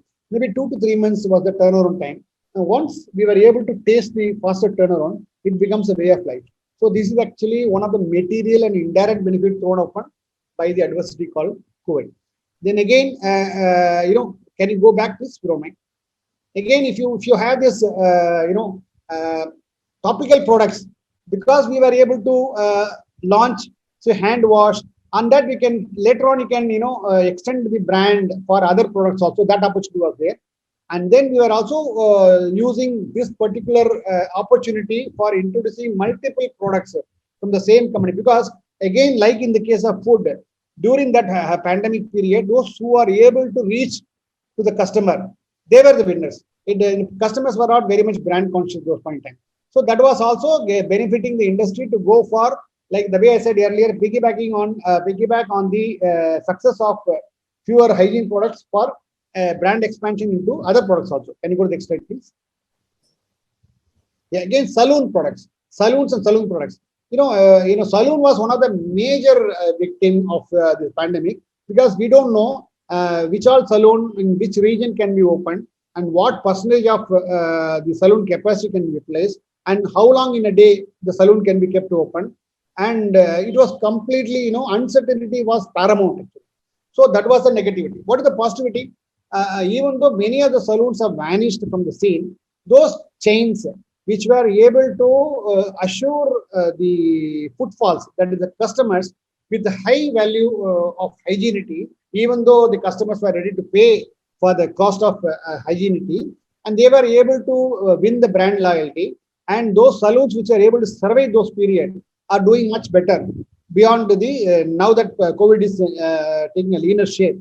They are able to do a better job. And again, the employees, even saloon, for example, saloon industry depending on manpower only. So during that time when we are taking care of the manpower, and they stay loyal to the organization, which is definitely going to help in the long term. And again, when the FMCG industry was introducing, whether it's a hand wash or hygiene products, they can always be tested and tried and used in their own saloons or the saloon chains of the peer group. That was another opportunity thrown open by this particular adversity called COVID. Next slide, please. Next is actually employee engagement. I'll tell you, so one of the major irritant, which was thrown open to the entire industry is that how do we ensure that the company is able to maintain its values and belief system and retain its employees, take care of them both physically, mentally, morally, and meeting the social responsibility. That was a major task thrown open by this pandemic. So what happened? Melding. See, I can just tell you, starting with Kevin Care, maybe that was similar fashion. Other industry also faced and managed. Is that employee mind share was won by giving very highly sanitized work environment was given, and the entire family, whether it is an employee or their family, they were all given free vaccination. And anybody having a medical requirement, urgency, or medical insurance policy were all given free of cost by multiple industry, including our company called Kevin Care. And the one work from home is a concept was not ever thought over earlier before COVID. Now work from home became a way of life, and people are those days when we are talking about a 5-day week, 6-day week, and people used to come on a Sunday also. When it was a 5-day week, people used to come on a Friday, that is a Saturday also. Now we are talking about whether you can have a 4-day week or 3-day week. That luxury we are getting only because we are now identified and revealed that even without visiting an office, still the business is not going to get closed. So that assurance has been given by way of pandemic. And again, during the pandemic period, when we are taking care of the economy of the employees, and we are winning their long-term survival into the organization. And then, it also throws an opportunity for CSR initiative for the companies to take care of the COVID-related issues in and around their workplace or the factories. And then, companies like Kevin Care has also, sponsored a lot of COVID orphans, whether it is, paying money or taking care of the educational expenses. This is the opportunity thrown open to the organization, to establish them as a law-obeying and a responsible corporate citizen. The next slide, please.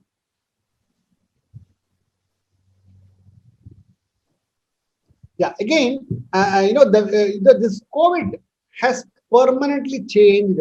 It has made long-term and permanent changes in the way of living, working. Whether I'm talking, as I told you, about the new products introduction or the digitalization or automation. I'll just give you, for example, a few cases.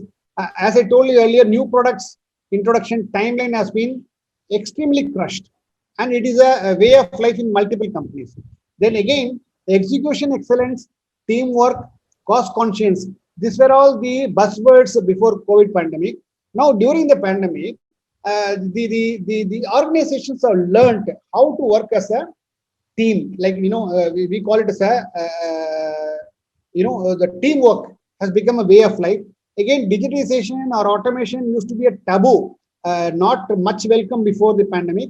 Now what happened, whether you call it digitization, automation, including the way we are now addressing each other, it is also a welcome initiative thrown over by this adversity called COVID.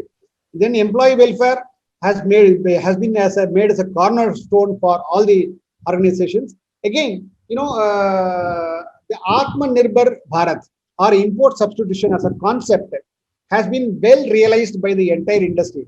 Now, now that Ukraine war, Russian war is going on. Earlier, there were a lot of issues were there, disruptions were there. Now, what happened? The entire globe and the entire organization in FMC industry or other industries, everybody realized that self-sufficiency is a reality for survival in the long run. So, I think that this particular thought process has been quickened by the COVID. Then again, supply chain. Now we know that given a choice that whether you have to import from China or whether you want to import from Bombay, now we will try to go for it has become supply chains are now completely getting reoriented closer to the plant. That becomes one of the material criteria for deciding the supply chains. Then again, the FMCG now to put it short, I can say that the entire FMCG industry, it is thinking, talking, walking in a different way than what was there just before the pandemic. I would just in a way, maybe we can think that in case of the first wave was very, very difficult. Second wave, even though economy was not affected, a lot of human lives are sacrificed. And third wave, we all now managed. Maybe I think that in case of a next pandemic, it may not be a shock for the FMCG industry. That is what is my perception. And to a large extent, people will agree that we have now learned to live with the pandemic. So maybe one more pandemic, God forbid, if it comes, I don't think the industry will be taking a bigger shocker. So that is what the learning from the thing. Yeah, thank you. Thank you so much, Mr. Sudarshan, for the wonderful presentation. Very warm welcome to you, sir. Ladies and gentlemen, please please put your hands together as we invite Mr. Charles Kaliman, who's going to speak about on the topic strategies to sustain supply chain during pandemic. Over to you, sir. Excellent. Well, thank you very much for the warm welcome, and let me say my thanks to all of our speakers so far. I feel like it's an appropriate topic today. I was just evacuating my neighbours. We've been having severe flooding here. I'm in Sydney at the moment, and it's been impacting on all the supply chains here as well. So I think the topic of sustaining supply chain in an emergency is relevant for all countries. I think if we can just load up the presentation, that would be great, and then I'll dive in. But let me start by saying that the challenges that I think we faced during the COVID, the Delta pandemic wave in particular, were quite unique. And I think that effort during the supply chain posed some really individual challenges that I think were a surprise for many organizations, many governments that we worked with and partners. Did we just go briefly to the next slide? Yes, okay. So can we stop the system from being overwhelmed? The challenge in this was multiple. It was at the supplier's end, it was in the transport end, it was in the import end, and then it was in the delivery as well, and then as well as the health systems that supported that. So is there an ability, do we have collectively the ability to stop the system from being overwhelmed? Now, UNOPS, the organization I work for, works globally in around 136 countries. Over the last 4 years, we've done around nearly $3.5–4 billion worth of health support in procurement, in establishment of oxygen generation plants, PPEs, ventilators, oxygen concentrators, all sorts of equipment for strengthening hospital systems. And in that process, we've saved governments huge amounts of time and money. And then we've also worked with governments to improve their own systems so as not to have to use us in future. And that's really the key for us is how do we improve the systems overall? And so as we look back in retrospective, we wanted to understand what broke in the system, what impact it had, what worked well, and what we can do for the next time. If we move to the next slide.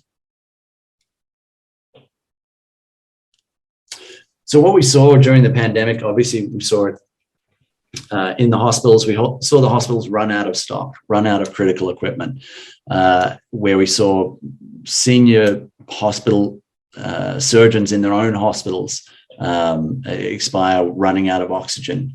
This was a huge shock to everyone, to the entire system.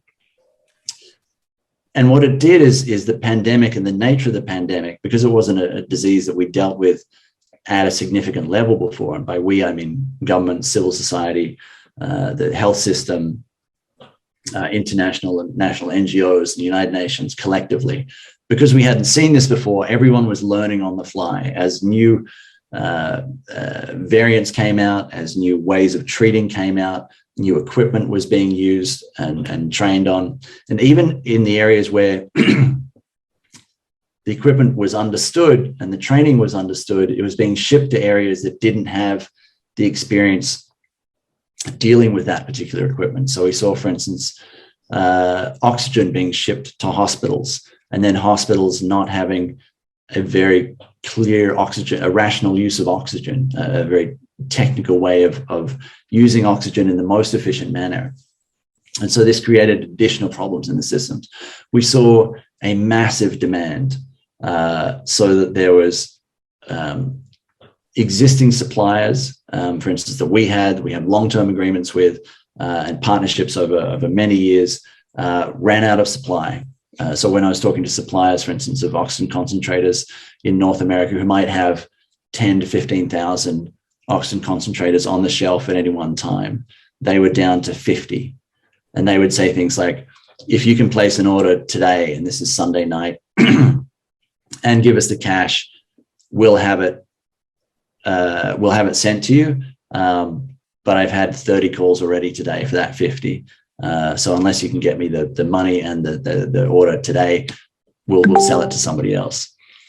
At the same time, you had other suppliers who were less scrupulous, who would take your order and then get another order for a higher amount, and then they would fulfill that order first, and then your order second or third or fourth or fifth, depending on how many other orders they got. And because there was so little supply in the system, this made it incredibly difficult to get. And so new suppliers started coming onto the market.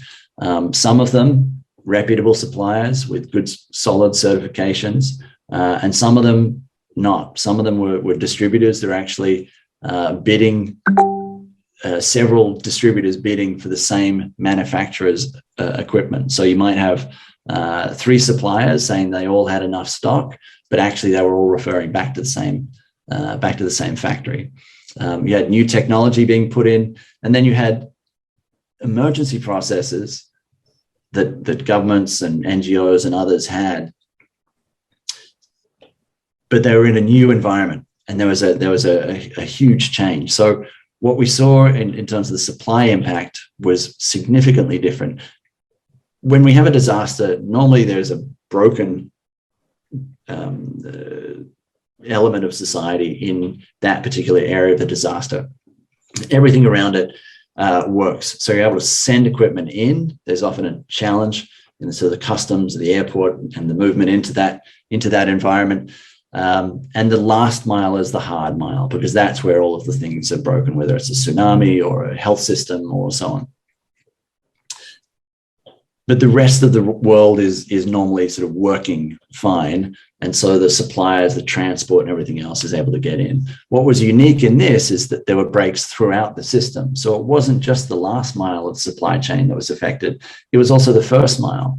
We had suppliers where factories were off because COVID had hit the factories. We had transport that was curtailed because of lockdowns. So where we'd normally be able to fly equipment in almost immediately, we had limited flights. So we were having to double up, and commercial transport then that would normally be added to somebody else's shipment. We had to charter specific flights to bring in enough equipment. And those flights only had certain times because some of the airports then were COVID affected as well. So it was a huge impact right across the supply chain. And this made it quite unique in terms of sustaining the logistical supply during the pandemic. If we go to the next slide. So what happens in an emergency, and what happens in all shocks to a system, is you get this bullwhip effect. So people can see they're running out, so they place an order that is potentially bigger than what they need because there's more, they don't know just how bad the issue is going to be. And then when they don't get that supply, they put in another order and then another order. And what happens is then eventually, as the supply chain starts to eventually bring in that equipment and supply it, you find this sort of rush of equipment towards the end. And so we saw that with the end of the Delta wave, is that some of the equipment that had been mobilized at the start took 16 to 20 weeks to deliver from some suppliers, which meant that by the time it actually arrived, most of the hardest cases had been dealt with in the Delta pandemic. Now, we were through our long-term suppliers and so on, we were able to push equipment in within 2 weeks. And so what we did is we adapted our systems, our logistics officers, our suppliers, and our procurement processes to cope with the emergency. And we'll go into that. If we could go to the next slide.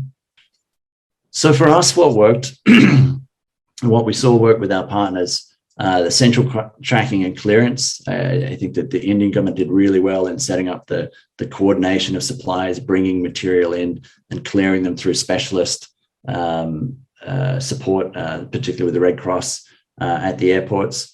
The on-the-ground suppliers, the private sector, really stepped up and were incredibly flexible and supportive. And I loved what was the Kanagala was saying about the supply chain is phygital.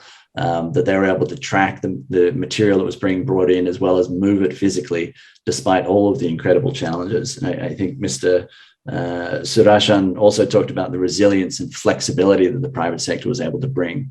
So that was incredibly helpful. And those suppliers went above and beyond what they were being asked to do in order to be able to move equipment around at the speed that it needed to be moved at. We also worked closely with the original equipment manufacturers. So they were having challenges with just getting enough material and supplies. There was spare parts issues. There was raw materials issues because COVID had blocked ports and import. And so being able to work with them directly, understand what their challenges were, understand where the transport problems were, and see how we could work together to get around those transport issues, that worked well for us. Placing individuals with the suppliers and down the supply chain in order to clear customs and so on at different points also worked effectively. We streamlined our emergency procurement processes and matched that up with emergency finance processes, emergency HR processes, emergency IT processes, so that all of them worked in conjunction. And we did see other organizations and governments get stuck with that. They had implemented an emergency policy at one part of the system, but then it got caught through all of the other parts of the system that didn't have emergency processes. And so in many cases, they wound up slower than they would have liked. And I think this is one of the challenges that we saw. Manufacturer certifications was especially effective. We were dealing with suppliers who we hadn't worked with before. And some of them didn't have manufacturer certifications like the CE standard or US FDA standard. This made it hard for us to trust them. And it's not necessarily that they couldn't do the job, but they didn't have that certification that allowed us confidence to say to the Indian government, the Nepali government, the Bangladeshi government, yes, this will absolutely be to the quality that you expect from us. The trust, once we selected a partner, was really key in that typically adversarial relationship that exists between a partner, a supplier and government.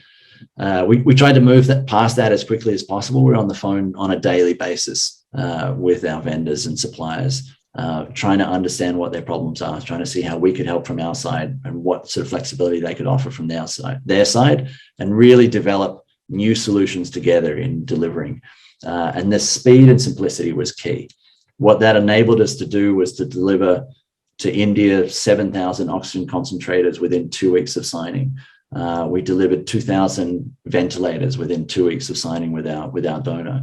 Into the Maldives and other partners, we delivered within 2 weeks of signing the contract with the World Bank and the Asia Development Bank, then to landing equipment into the Maldives. In Nepal, we delivered 1,000 oxygen concentrators.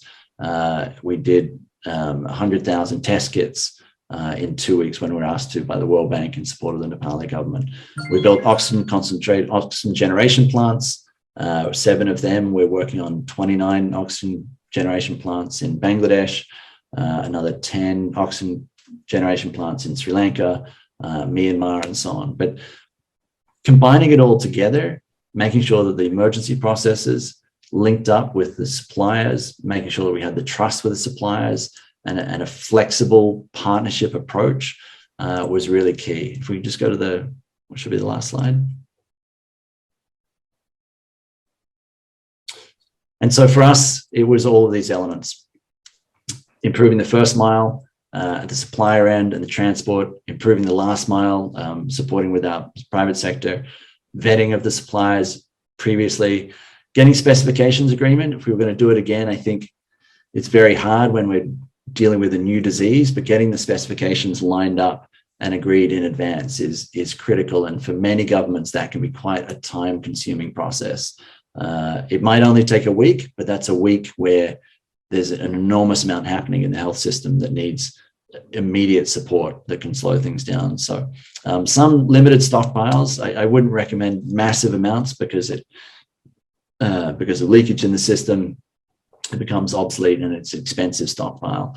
But having those trusted relationships with those partners is key, and having the local private sector on board, that onshore support is essential. And I think my hat's off to the teams and to the previous presenters for the type of flexibility that they showed. I think the government's ability to engage them in advance of the next emergency is really critical to having a successful supply chain response in an emergency. Thank you very much. Thank you so much, Mr. Charles Gangwan, for the wonderful presentation. Very warm welcome to you, ma'am. And Hannah Tosini will be speaking on procurement and supply management of vaccines and other health commodities. Over to you. Thank you very much. Do you hear me? Yes, we can hear you. Wonderful. Thank you. Good afternoon to all participants, Mr. Chair and fellow panelists. And it's great to see a physical audience present, and hopefully we're getting back to more of a normal situation so we can interact person to person, face to face, which does add value compared to us meeting only virtually. Also, thank you to the IAMAI for inviting UNICEF to speak to its experiences in building supply chains. And I'll focus on UNICEF's role and experience from this pandemic. As you will appreciate from my background, my focus will be on vaccines. I'll also speak to some of the enablers to overcome the same bottlenecks for future pandemics and how we build back better. So can I have the slides, please? If you go to the first slide. So just a bit of background on UNICEF, that was founded to meet the emergency needs of post-war children in Europe and China. First slide, please. And since 1950, for the long-term needs of children and women in developing countries everywhere. And in 53, can I have the next slide, please? Yes, this one. UNICEF became a permanent part of the UN system, and today we have a universal mandate for children everywhere. We're working with governments and partners to advance outcome areas before, during, and after humanitarian crisis, as well as developing country context. And we are here in Supply Division in Copenhagen, the headquarters for supply and logistics, and we're also housing the largest humanitarian warehouse in the world. While children have so far not been in target or in focus for the COVID immunizations, it's clear that the lives of children and families have been tremendously impacted by the pandemic. And we've seen the knock-on impacts of disruptions to health systems, including routine immunization systems, where we, even outside of a pandemic, are unable to fully vaccinate 20 million children every year. And we've seen the impact on education. Please, yeah, this is fine. And we've seen the impact on education, protection, and nutrition. And at the peak of pandemic, as you may be aware, 90% of students worldwide were affected by school closure, and more than a third of school children were without access to remote education. And some of these children are unlikely to ever go back to school. So next slide, please. UNICEF, can we get the next slide, please? Think this one, thank you. UNICEF has offices in 190 countries, but we're working through and with governments and our local offices in developing countries.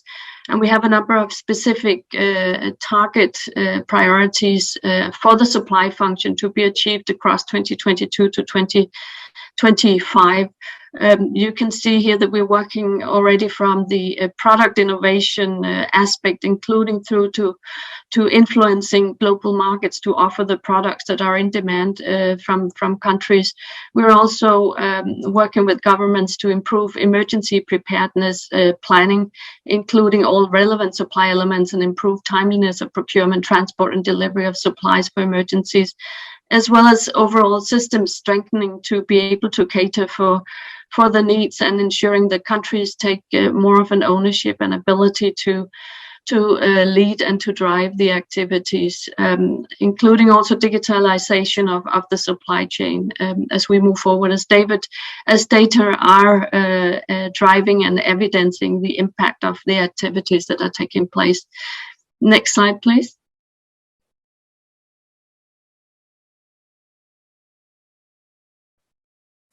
So UNICEF's procurement value, and procuring on behalf of programs, as you heard from the introduction, as well as governments. And we also heard that ADB has provided $29 billion to countries to support, and some of these funds have been routed through UNICEF. So we've seen a dramatic increase in the procurement value, up to $7.1 billion in 2021 from 4.4 in 2020, which is a considerable increase, and this is reflecting the procurement support and the need related to the COVID-19 pandemic response. Next slide, please.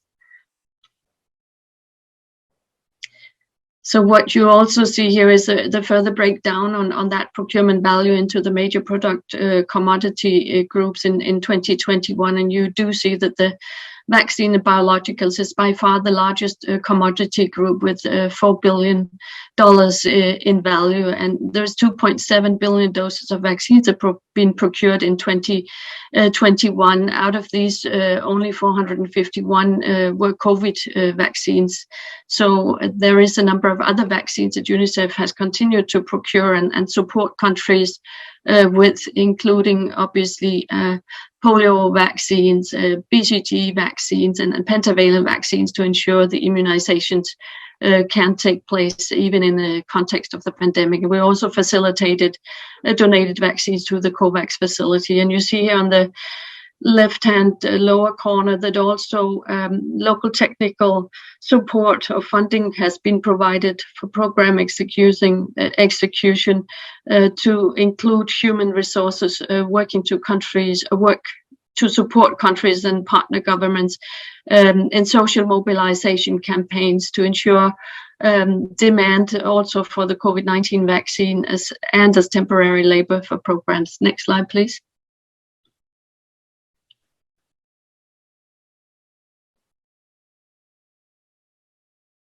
Can we get the next slide, please? So we can finally celebrate some of the successes, and we've overcome some of the challenges of the upstream supply chain, as we have now delivered more than 1.3 billion doses of vaccine, and dose number 1 billion was delivered to Rwanda on the 15th of January. The 24th of February was the 1 year mark since the first international delivery of 600,000 doses to Ghana was delivered under the COVAX facility, and the target to supply 950 million doses to 91 low and middle income countries by the end of 2021 was finally reached in January. So there's a lot that has been unlocked on the supply bottlenecks that we've seen on the upstream. Let's move to the next slide.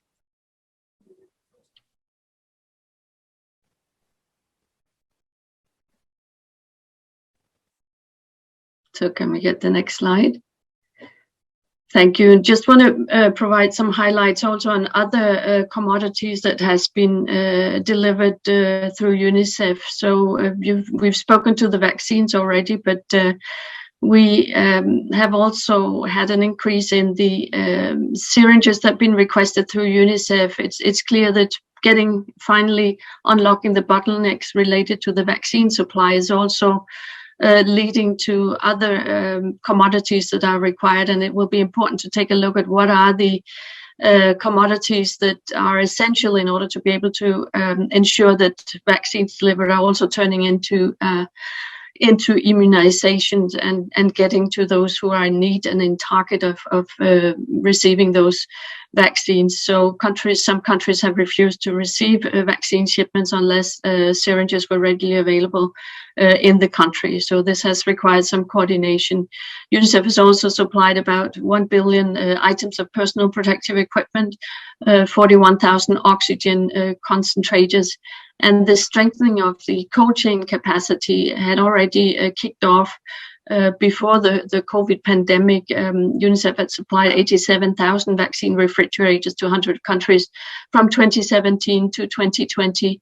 And in response to the pandemics, additional resources were mobilized in 2021 for the procurement and investment in additional 52,000 vaccine refrigerators, 580 cold rooms, and 800 ultra low freezers. And this was a new commodity that was not in demand before the rollout of the Pfizer vaccine on a massive scale. So this required new contracting new commodities and building up of a totally new supply chain that would accommodate the delivery of a certain type of vaccine, which was available in increasingly large quantities throughout 2021. Next slide, please. The successes have not come easy. Can we have the next slide?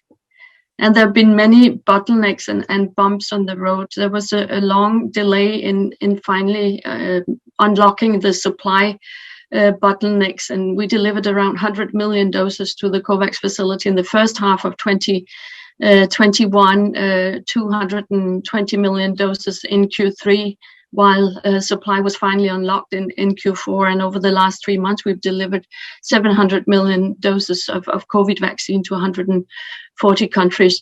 So some of the key bottlenecks at the different levels are reflected here on this slide, as you can see. First of all, the access to the vaccines were challenging. First of all, securing access to a diverse vaccine portfolio could only be initiated by the COVAX facility after the COVAX was established, which happened in June 2020. Then there was a need to start fundraising, and before the construct and the governance structure and the funds were established and available, a lot of the vaccine had been already secured by the high-income countries that were moving much faster than the COVAX facility was able to do. By December 2020, the COVAX had secured access to around 2 billion doses, but these doses were yet to reach the market and in clinical development. So what was seen throughout 2020 was also there was delays in clinical development of some of those manufacturers that are committed to deliver doses to the COVAX facility. Regulatory approvals were also running late because the clinical development took more time than anticipated, and time to market was therefore delayed for a number of the vaccines that were on contract.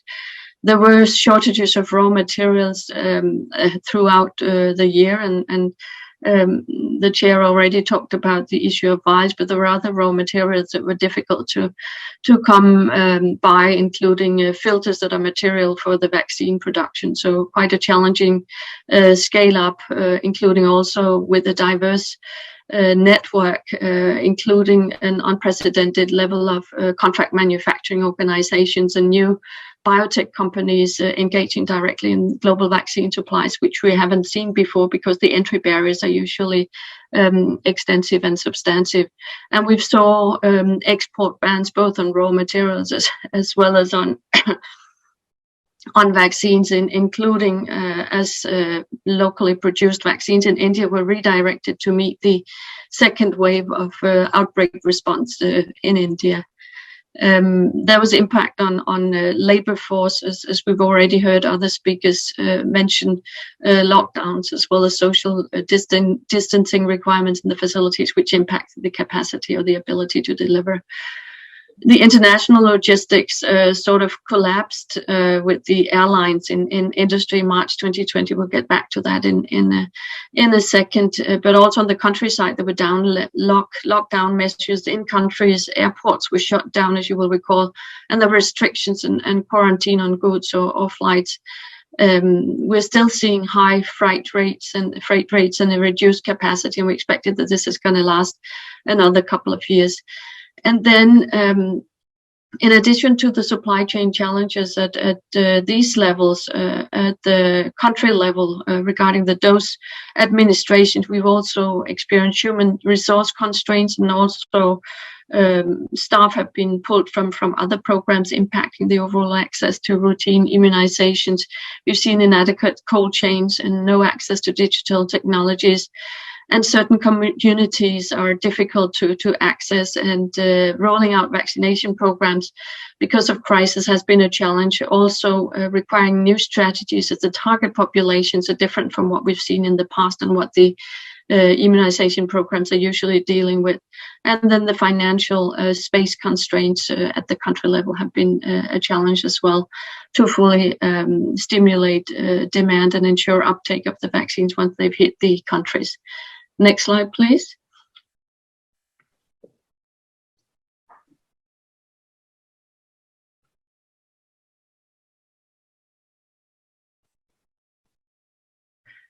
So some of the enablers related to the vaccine supply has been initially the financial support that has been provided to late-stage clinical trials and scale-up of production capacity. The Coalition of Emergency Preparedness Initiative, CEPI, has provided funding to manufacturers in clinical development. There's been technical support provided as well in the billions of dollars. Others have invested as well and supported clinical development of products to accelerate the time to market.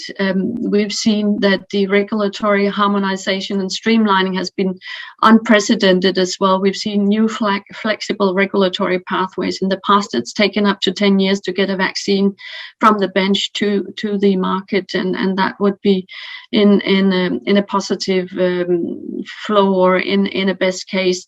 So we've seen also the emergency use listing and the use of those new processes to an unprecedented extent to ensure that products were able to get to the arms as quickly as possible and in a very different cadence of what we've seen ever before.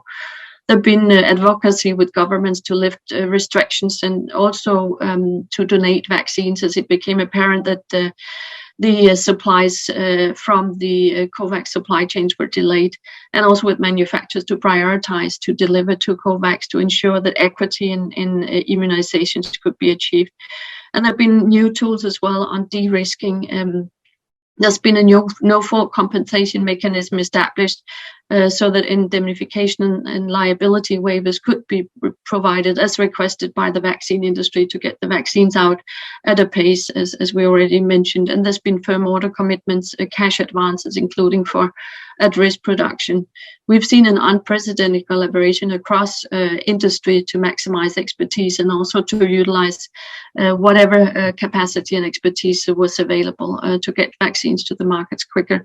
And we have seen the fastest vaccine to a market ever. We have today 10 vaccines that have WHO emergency use listing, which is a quality stamp that we are abiding by in order to supply vaccines to countries. We've seen a new production platform developed with the mRNA vaccine for the first time launched as a vaccine in the global market. And 5.5 billion doses have been available to the COVAX facility across 2021 and 2022. And that's not belittling the fact that there were severe supply constraints in 2021, but this is where we are today. And the capacity overall from the industry has scaled up dramatically.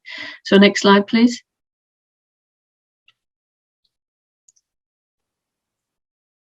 So I'm not going to go into too much details on the devices, but already mentioned that this is a critical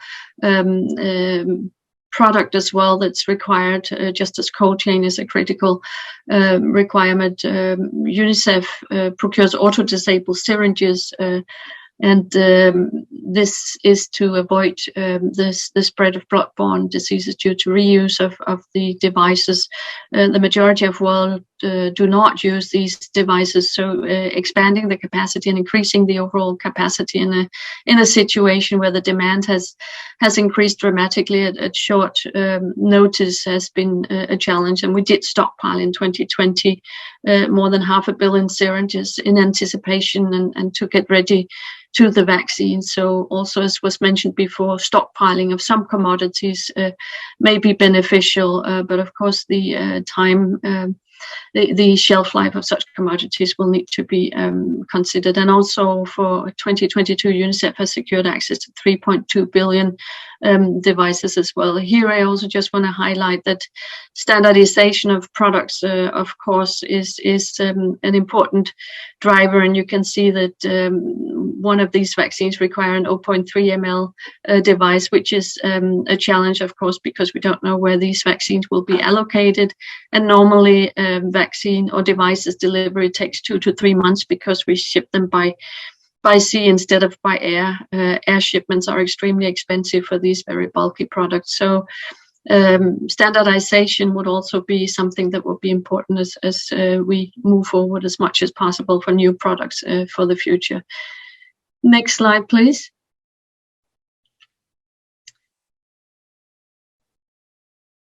So this is just showing the dip in vaccine deliveries, the shipment capacity you see the dip here in week 13, 15 of 2020, which reflected the inability to access freight capacity for a short period of time. It took us about 3 to 4 months to clear the backlog that we had. And as I already mentioned, freight capacity is not back to full capacity, and the prices have increased quite dramatically for delivery of vaccines.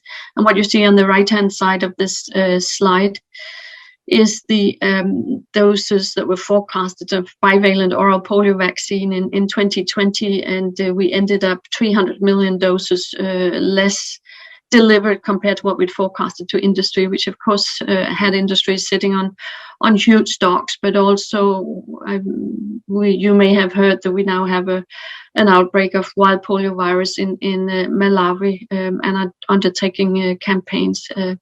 So this does impact and have impacted on countries and manufacturers the inability to conduct campaign and activities as planned. So next slide, please.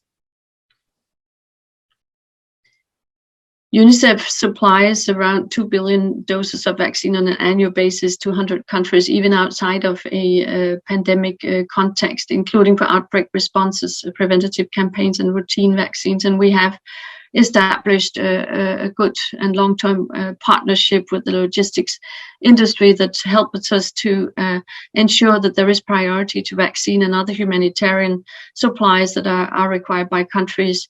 We have working networks in the countries, including through our country offices. And we have access to preferred and stable pricing. And we also have partners that are working and familiar with temperature-controlled shipments, which ensures that the quality of the vaccines upon delivery have not been compromised. So this is, of course, very important. And under the current pandemic, other agencies and partners have also piggybacked on UNICEF's contracts and being able to benefit from the long-term relationship that we have with the shipping and logistics industry. Next slide, please. This slide that you'll see in a second is just a reflection of the public and private partnerships as well, and resources which UNICEF is benefiting from to address humanitarian agencies, not just for the COVID-19, but also in general in other humanitarian crises. And we've just delivered 62 tons of goods to Ukraine to support in the current situation, which has been managed by our people on the ground. So next slide, please.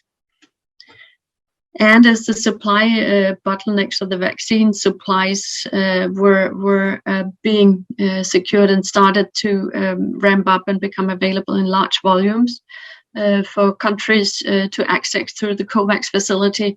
In December, WHO and UNICEF, in partnership with Gavi, established the Vaccine Delivery Partnership as a joint commitment to reinvigorate efforts to turn vaccines into vaccinations.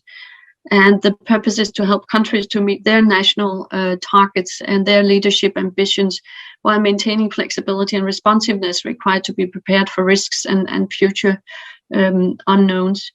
Right now, the focus is on countries with the greatest vaccine equity gap for immediate concerted support, and around 34 countries have now coverage below 10%, and they will be in scope. It doesn't mean that we're not going to support other countries, but this will be the focus.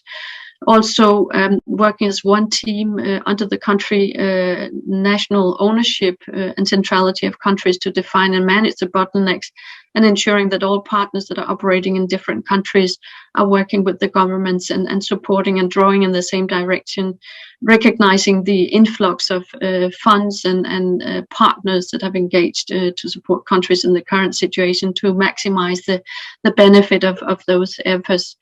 And there are three main levers provided by the partnerships, and that is political engagement, but also vaccine delivery funding and specialized technical and search support. So we are hopeful that that supporting the last leg of the supply chain will ensure that these vaccines that have come at hard cost and a lot of efforts will also be helping to get us out of the pandemic situation and finally ensure equity. So how do we improve a supply chains for the next pandemic, the next epidemics, but also for strengthening for routine immunization activities, having the vaccine lens on. And what's been important is the joining of forces across all the contributors from vaccine developers, across regulators who have stepped up to the plate to facilitate and accelerate access. The donors have supported, and there's been international stakeholders and country governments, and this collaboration has been a key to the success so far. I think what will be important also for the future is how we are operating now in a situation where we are about to wind down the current pandemic in an appropriate manner. And when I'm talking about winding down the pandemic, this is we have loads of supply that will be available. We have 40 billion doses in production capacity as declared from manufacturers in 2022. And how do we ensure that we are winding down and ensuring that the capacity is better meeting the demand as we move forward in a future that's uncertain when it comes to new variants and what will be the future requirements for boosters and what have you, and all of that epidemiological driven approaches are still to be finalized and defined. We saw the delay that the COVAX took to become operational, with the governance structure first to be in place and securing the funding, and therefore the delay in getting access to vaccines. And having a ready set governance structure and some seed funding would probably improve the probability of success the next time. And also thinking holistically, but also building back better. As we're building the supply chains now, we're building them for future pandemics and epidemics, but also to support routine immunization as we operate on a day-to-day business. Thank you. This was the last slide from me. Thank you so much, Ms. Ottersen, for that wonderful presentation. I now quickly request the chairperson of the session, Mr. Jeffrey Taylor, to just give us very short concluding remarks, and thereafter we will proceed towards a question and answer session. We'll start with the physical questions first, and then move to the virtual ones. Over to the chairperson of the session for the concluding remarks. Okay, thank you. Well, excellent presentations. Very, very hard to summarize given their breadth, depth, and quality. Some common issues came through for me before we go to the questions. One was the need for standardization. Another was that the first mile and the last mile are of equal importance in responding to the emergency. And that came through in all of the presentations. Another was the importance of sensible use of technology, but as Raj pointed out, you need people as well. So there'll be another word I'll have to try and remember. I do like it. I've underlined it somewhere so I can learn it in terms of the physical and digital. I thought that was an excellent way of doing it. Rather than me going on any further, I've got some questions that have been passed to me in chat, and I'll raise them now, bearing in mind we are on the clock. So Raj, over to you. Based on the excellent work with the delivery of oxygen concentrators, what's in place to maintain their capacity and delivery? You mean to say with respect to the concentrators alone, or with respect to the entire last mile part? Sorry, now they're there, do you have any involvement or exposure on their maintenance and operation?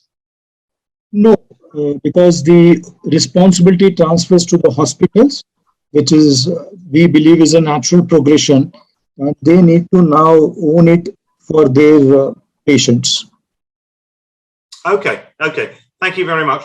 The next is a question for me, so I'll just read it out very quickly. Does ADB simplify the procurement procedure for an emergency? Yes, we do. We delegated significant authority. We were in the room during contract negotiations, and generally speaking, our review of procurement decisions and approvals was somewhere between 8 and 24 hours. So yes, we do. We recognize it's an emergency. The challenges on the procurement turnaround time are issues touched upon by both Anne and Charles in terms of standardized specifications, aligning national regulatory approval with that has perhaps happened by the WHO or a stringent regulatory authority, and aligning that. Okay, that was my one done. Right, I'd like to direct this to Anne. It's aimed at all of us, and I'm sure we've all got views. But given the uncertainties in the supply chain, how do you go about securing value for money in the procurement in response to an emergency?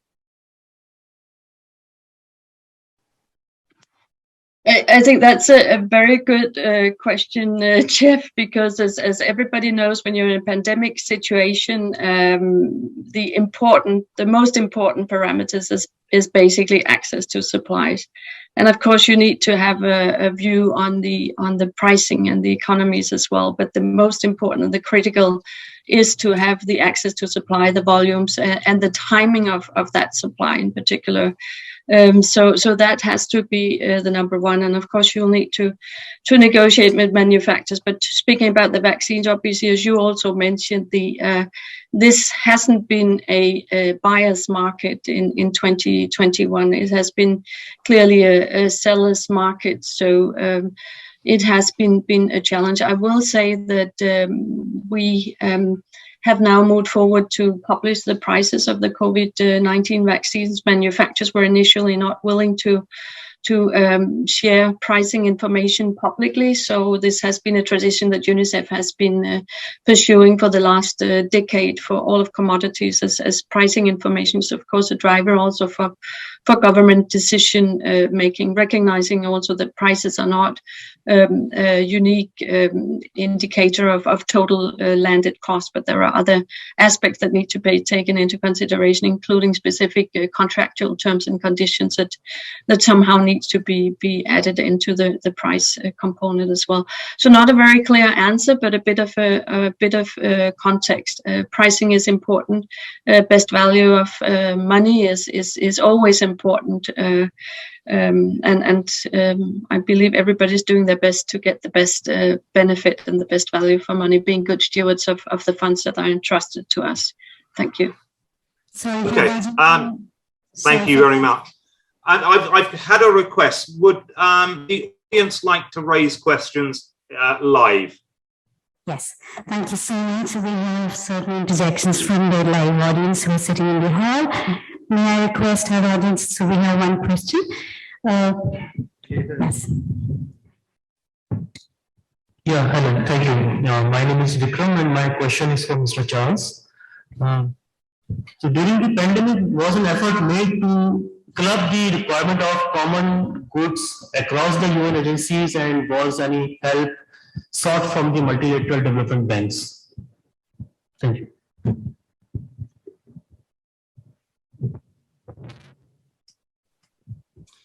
Thank you for the question. So if I understand correctly, was there an attempt to collate the demand across the multilateral institutions? Is that correct? Yes. Yeah.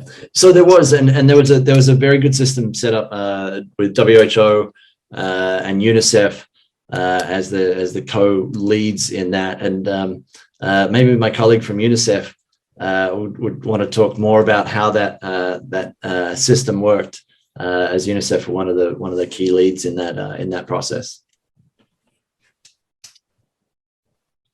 Unfortunately, I think much of this was done related to the personal protective equipment in the early days in 2020, and my areas of expertise and focus has been on the vaccine. So clearly on the vaccine side, there has been pooling of demand through the COVAX facility with 190 participants of the facility aiming to secure access. And we did a joint tender together with the PAHO, the revolving fund for the vaccines, which is the first time that such an initiative has been undertaking to access vaccines with joint tendering. So that was sort of pooling of demand. I'm aware that the same was done for, as I mentioned, PPE ADBs, but I haven't been involved, so I can't really speak to the system that was established. Thank you. No worries, sorry, I didn't mean to drop a minute on that respect. But so at the country level, to add to that, the UN agencies put in the respective requests that they'd had from different departments and partners, and that was sent to a centralized procurement facility that had existing relationships and long-term agreements with suppliers, and then were drawn down on that. If it turned out that that system wasn't able to supply, then agencies, those like UNOPS and others that had the capacity, like UNICEF, to find other individual suppliers that would then find additional partners in order to meet the demand. So it was sort of both collated, understood as to where everybody was buying and what they were buying, but also allowed the opportunity to reach out to not just the suppliers that were in the global long-term agreements, but other suppliers as needed to fill the demand. And I would just very briefly add to that from my own direct experience. ADB and World Bank worked jointly with WHO, UNICEF, UNOPS in terms of assessing country needs and who would actually provide the financing to meet them. And what we felt, we had a strong preference for COVAX, of course, because it's a robust and trusted mechanism, and how the ADB's assistance, how World Bank's assistance and similar would be channeled. So yes, we work very collaboratively, and that's one of the lessons that we need to embed in the way that we work.